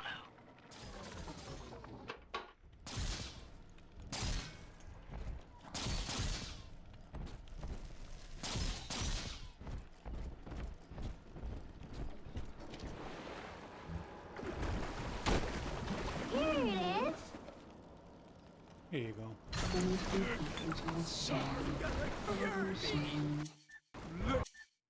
Fix your face, baby! Trying to hide the atom. See the light in the tunnel.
contains memories from all the bodies here. Normally, only a little sister can see them, but I can show you what Stanley's trying to hide. When Mother was taken away, Stanley was left in charge of Dionysus Park. He spent all her money through these mad parties. It was like he was trying to ruin her. Maybe he despised her. You okay there? Keep your eye on the brass ring, brother. Find the rest of the sisters.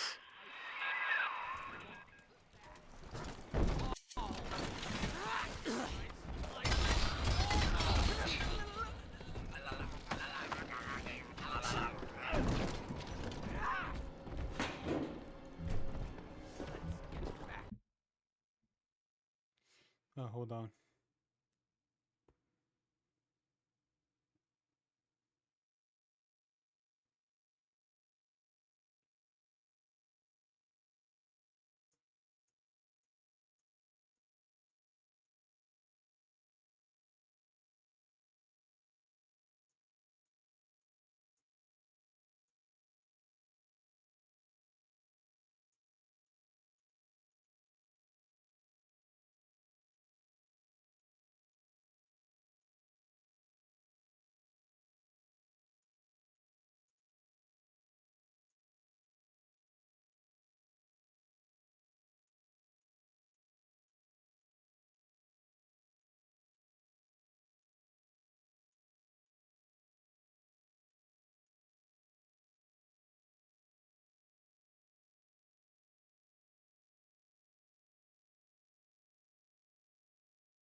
Okay.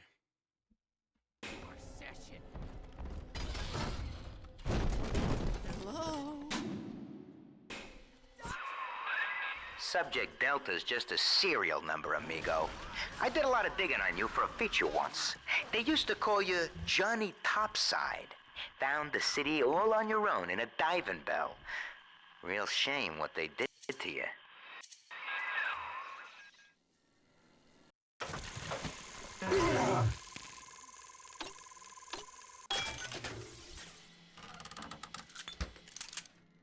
Nice.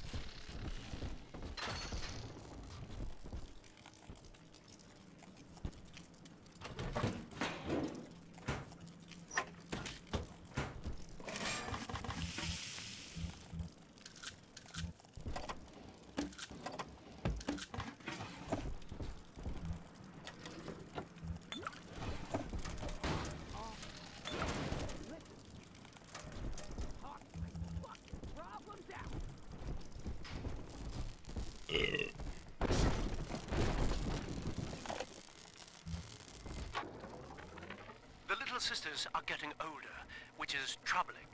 As they reach adolescence, they become aggressive, feral. Worse, the Adam they ingest contains traces of lethal plasmids left over from the war. The splicers are becoming far more effective predators as well. Our big daddies are falling left and right. Perhaps the elder sisters could be trained to sniff out the lost Adam and reclaim it for us. Yes, from what I've seen, they certainly wouldn't have to wait for the culprit to die. Yeah, that sucks. So bad at all. Quaint. Earthy. Where is she already? Oh, I can't kid myself. Hello? Hello? Come out, you! Extended reel. The research sessions last a little bit longer. Honestly, I kind of kill my targets a little bit too quickly for this to like really run out, so not exactly useful to me.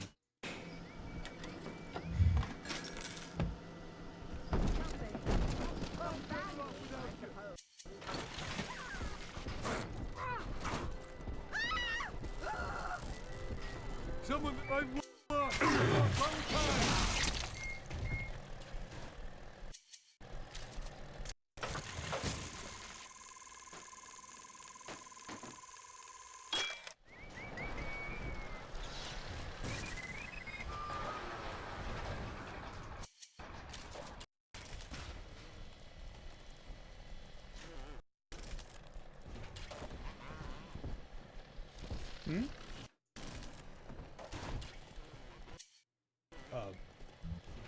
Okay.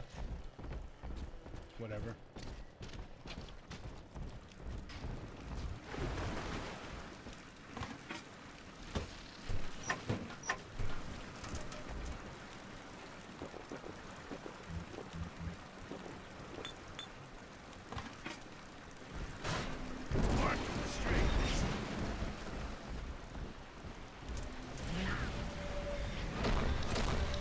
Oh, here's the little robot.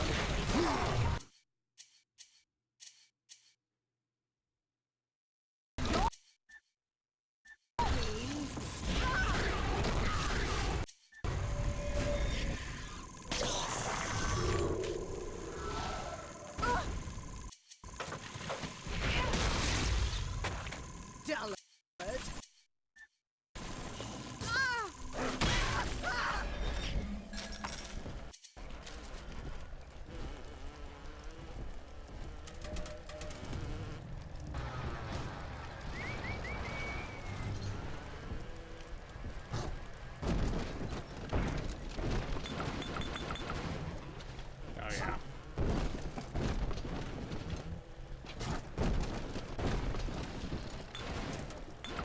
Let's up those numbers.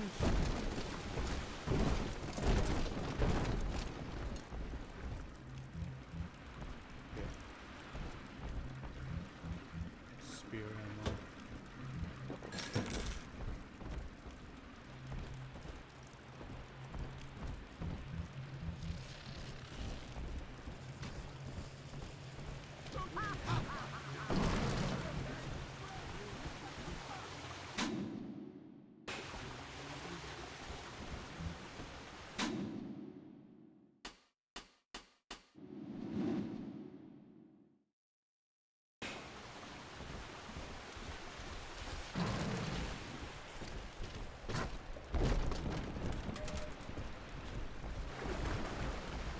Mending my own. I enjoy all of it.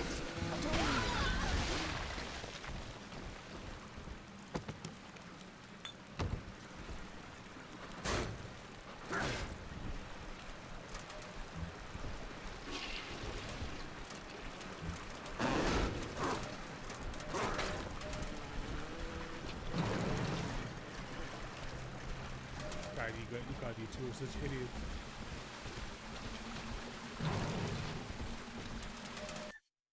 Ooh, electrical store. You burst electricity when struck, shocking all around you. Fun, but no.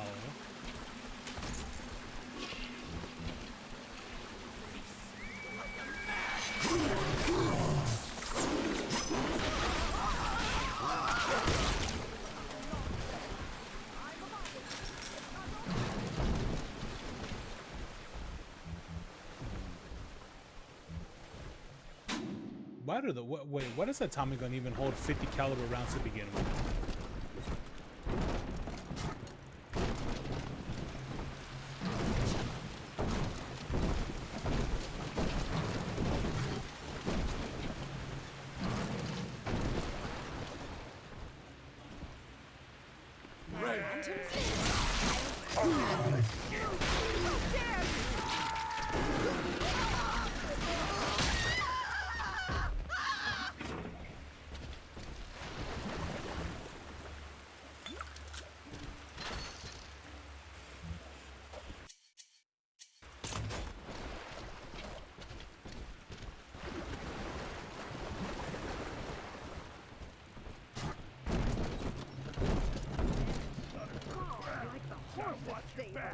Who can afford to sleep?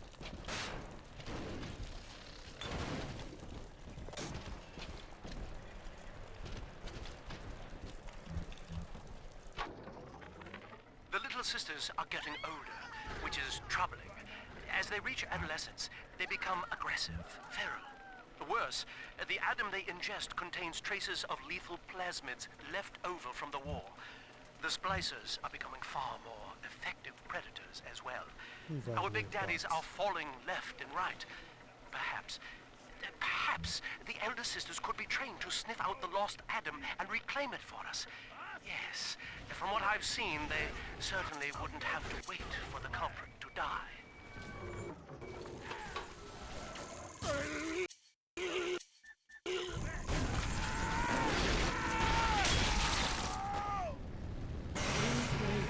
Yes, breathe.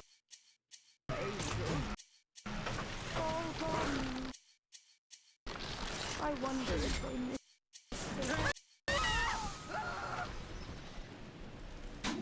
Oh, nice. It's a...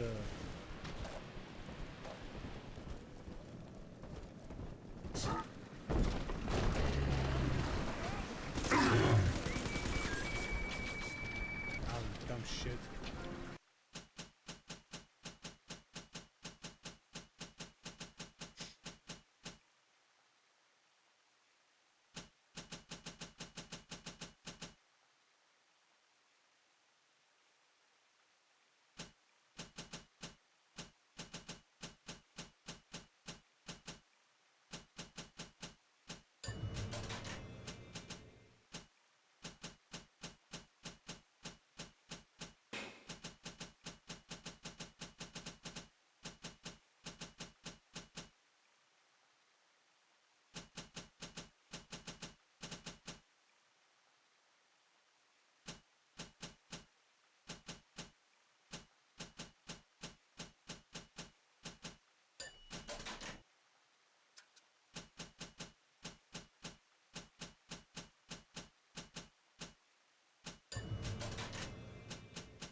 Command the security system. Charge to summon a friendly bot anytime.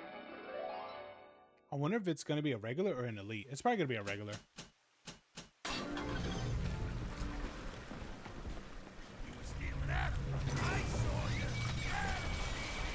You're not.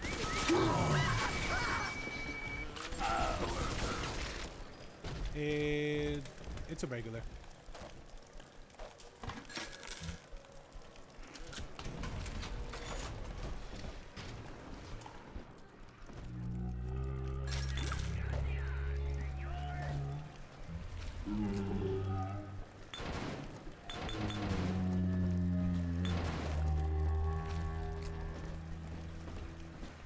I could definitely free up a slot from for the alcohol one, even though it's great being able to, being able to drink whatever. But I'm like, I really don't need to.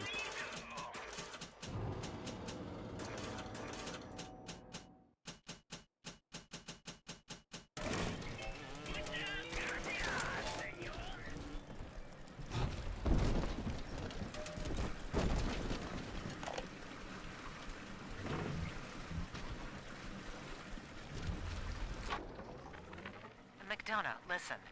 There's a hell of a structural flaw here in Dionysus Park. A leak in the primary drainage pipeline could flood this whole... All right, there's one. Clobber the big palooka and grab the sister.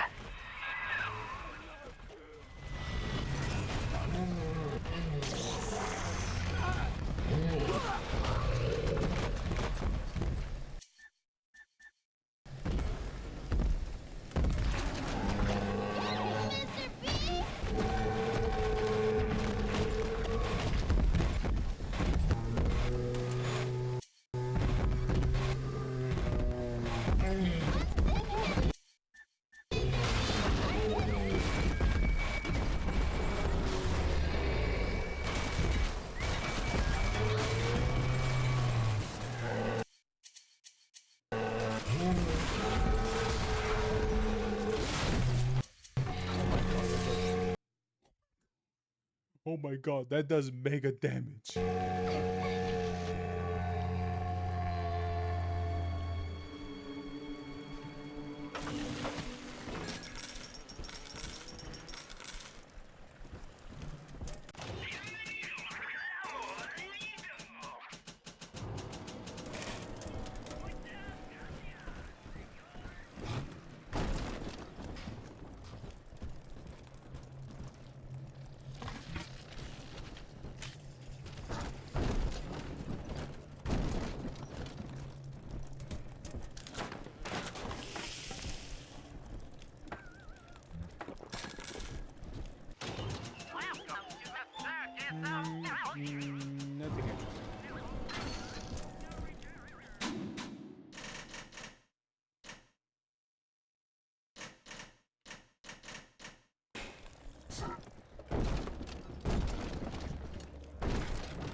We have Adam, Daddy.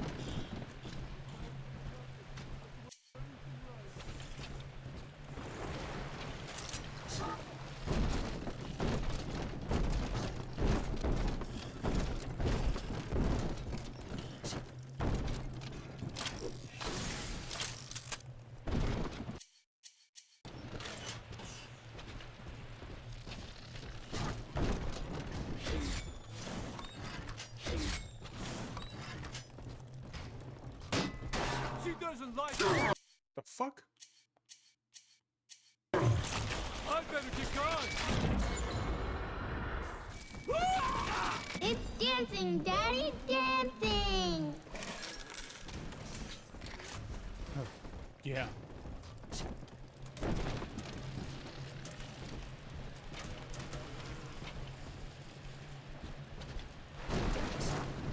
This one has Adam.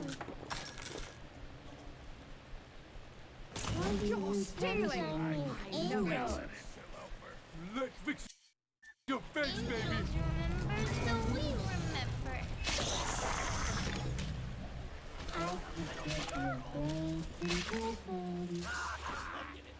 All your eyes. You're gonna cure me. There, God, get out. No negotiation. Hand her over. Come on, I deserve something, don't I? We both have our best to share our views.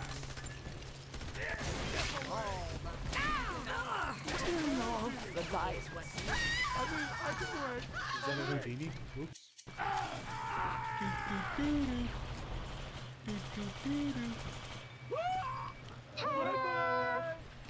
I'm telling the other girls that I have the best daddy.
Yeah, I kind of thought that was gonna happen.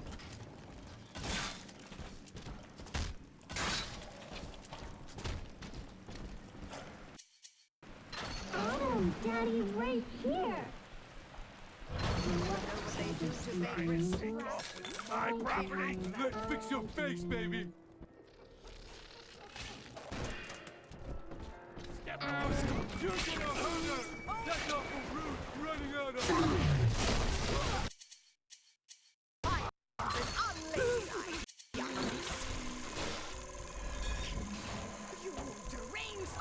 Don't let him get.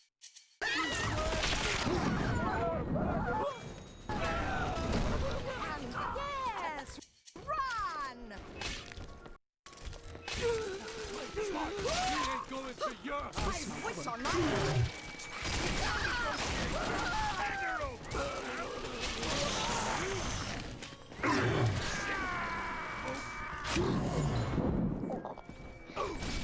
Weak.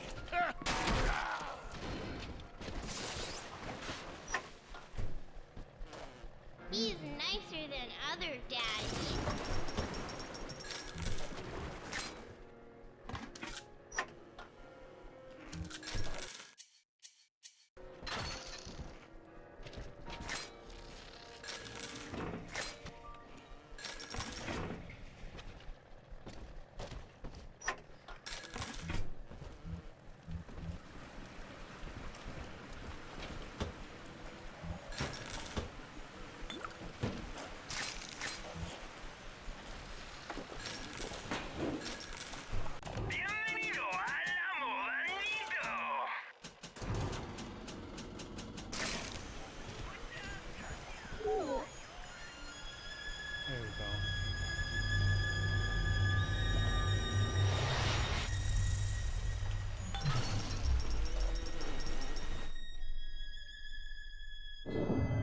That's me there. I confronted Stanley, said I'd tell Mother what he had done. He panicked, took me away and sold me to an orphanage. I tried to fight back. I remember biting his hand, but... Father, he's the reason I was turned into a little sister.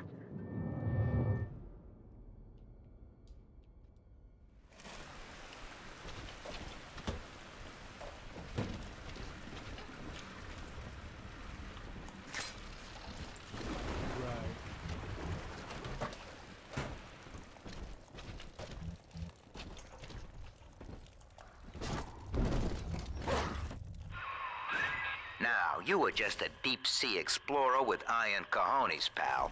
The public gave it a nickname, but Ryan was sure you were a spook. So his people locked you up, erased your damn name. Goodbye, Johnny Topside. Hello, Subject Delta.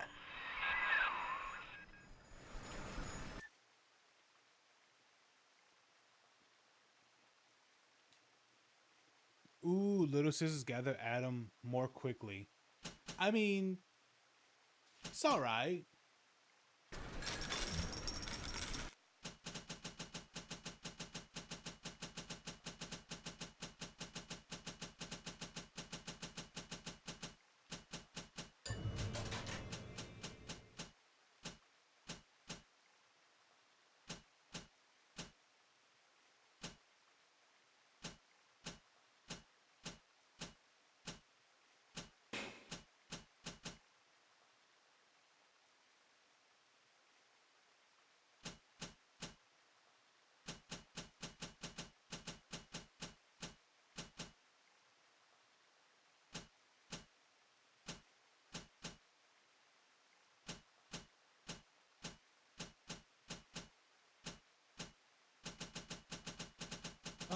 Dude, I'm not too sure which one to even get.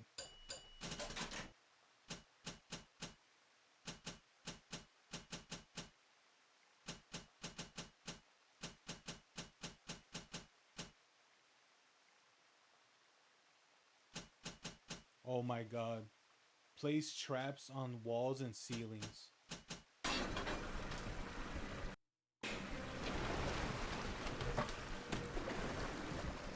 It does look like a fun one. When all this is over and we're divvying up Rapture's bounty, you and I'll be holding court on a private island, son. Think of it. Each world power on bended knee, holding a bouquet made of money. Adam is Rapture Delta, the finest minds of paradise in a single sublime mosaic. Eleanor. Consider the genius you deny her with every stolen drop. The girls you've saved from Mother want to thank you. Check the Gatherer's Garden.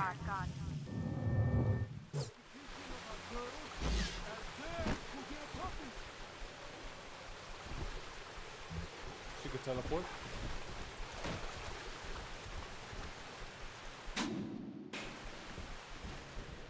Was all that dialogue waiting to be triggered or something? That's something I do question.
refunds, no return.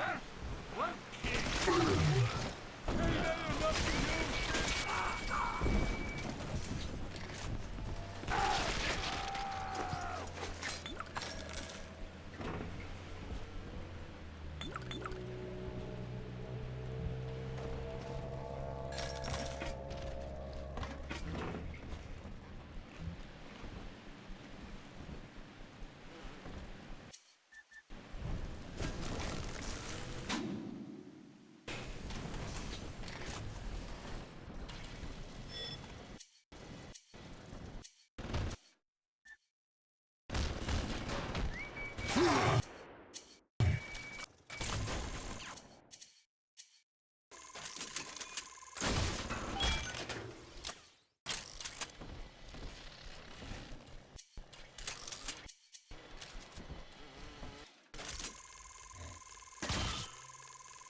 Ooh, my industries.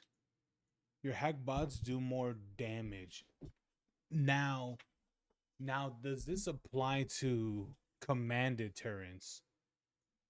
It's a great question because technically they are hacked. So I think it would work. Yes. Okay. Probably give it a scrounger.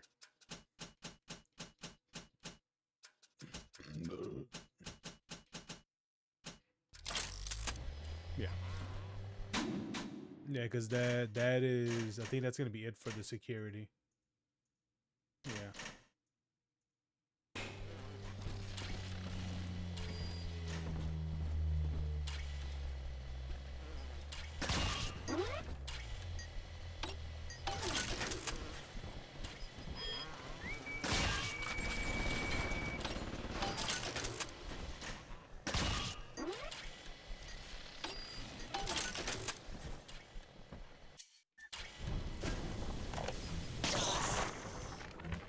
New face. I have a new goddamn face. Who'd have thought? Rapture. Paradise of the confidence man. Damn. I gotta keep revising the Atlas voice. I figure the accent gives me an excuse to lock myself in a room with a bottle and count the cash. War's on in full now, boy. And I've got a hell of a surprise for Andrew Ryan.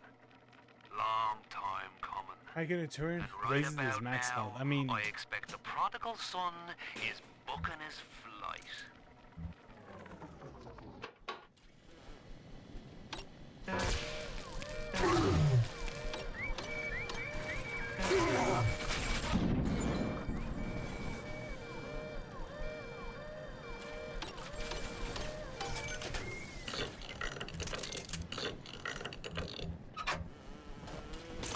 prodigal son. Every man, run. I'm top dog.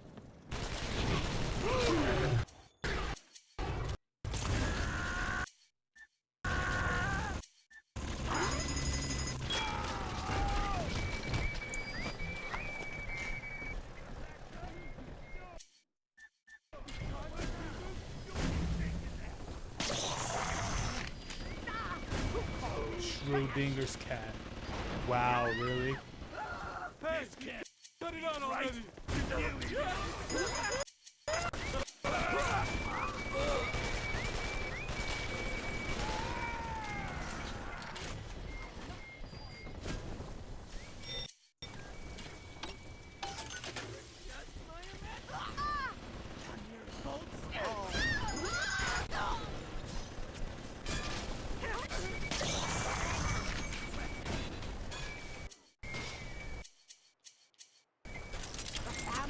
I hope it was a fun night.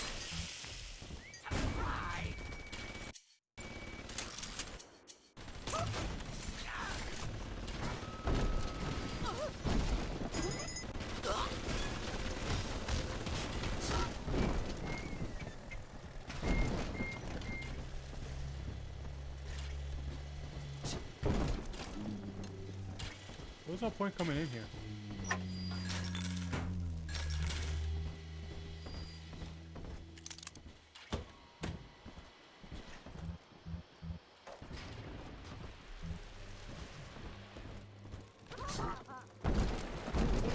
For anyone to notice. There she is. Get her. I hope that bodyguard ain't one of your long losts.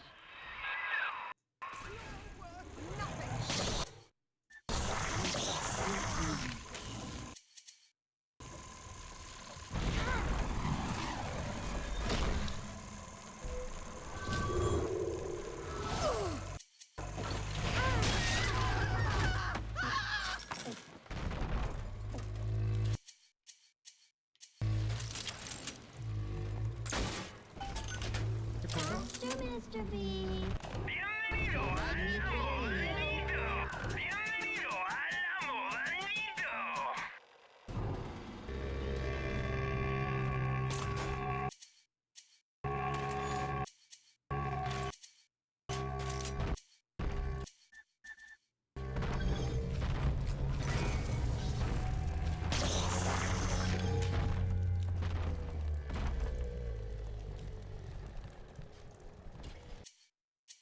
All right. Let's do this.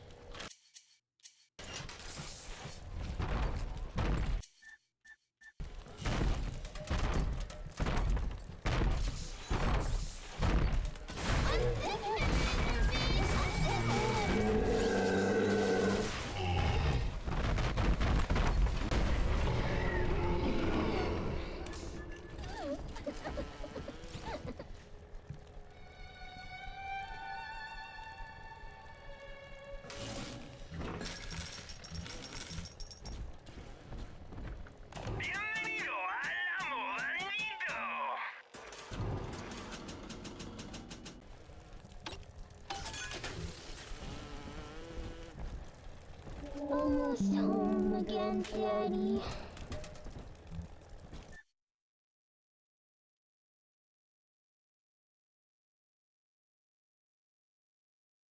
Oh, dude, significantly decreases the cost of plasmids, but limits the weapon selection to the drill, hack tool, and camera. Wow. Drill specialist. Yup. But the thing about it is that it doesn't say it drills the it decreases the cost of using the drill. I think that would have been really good too.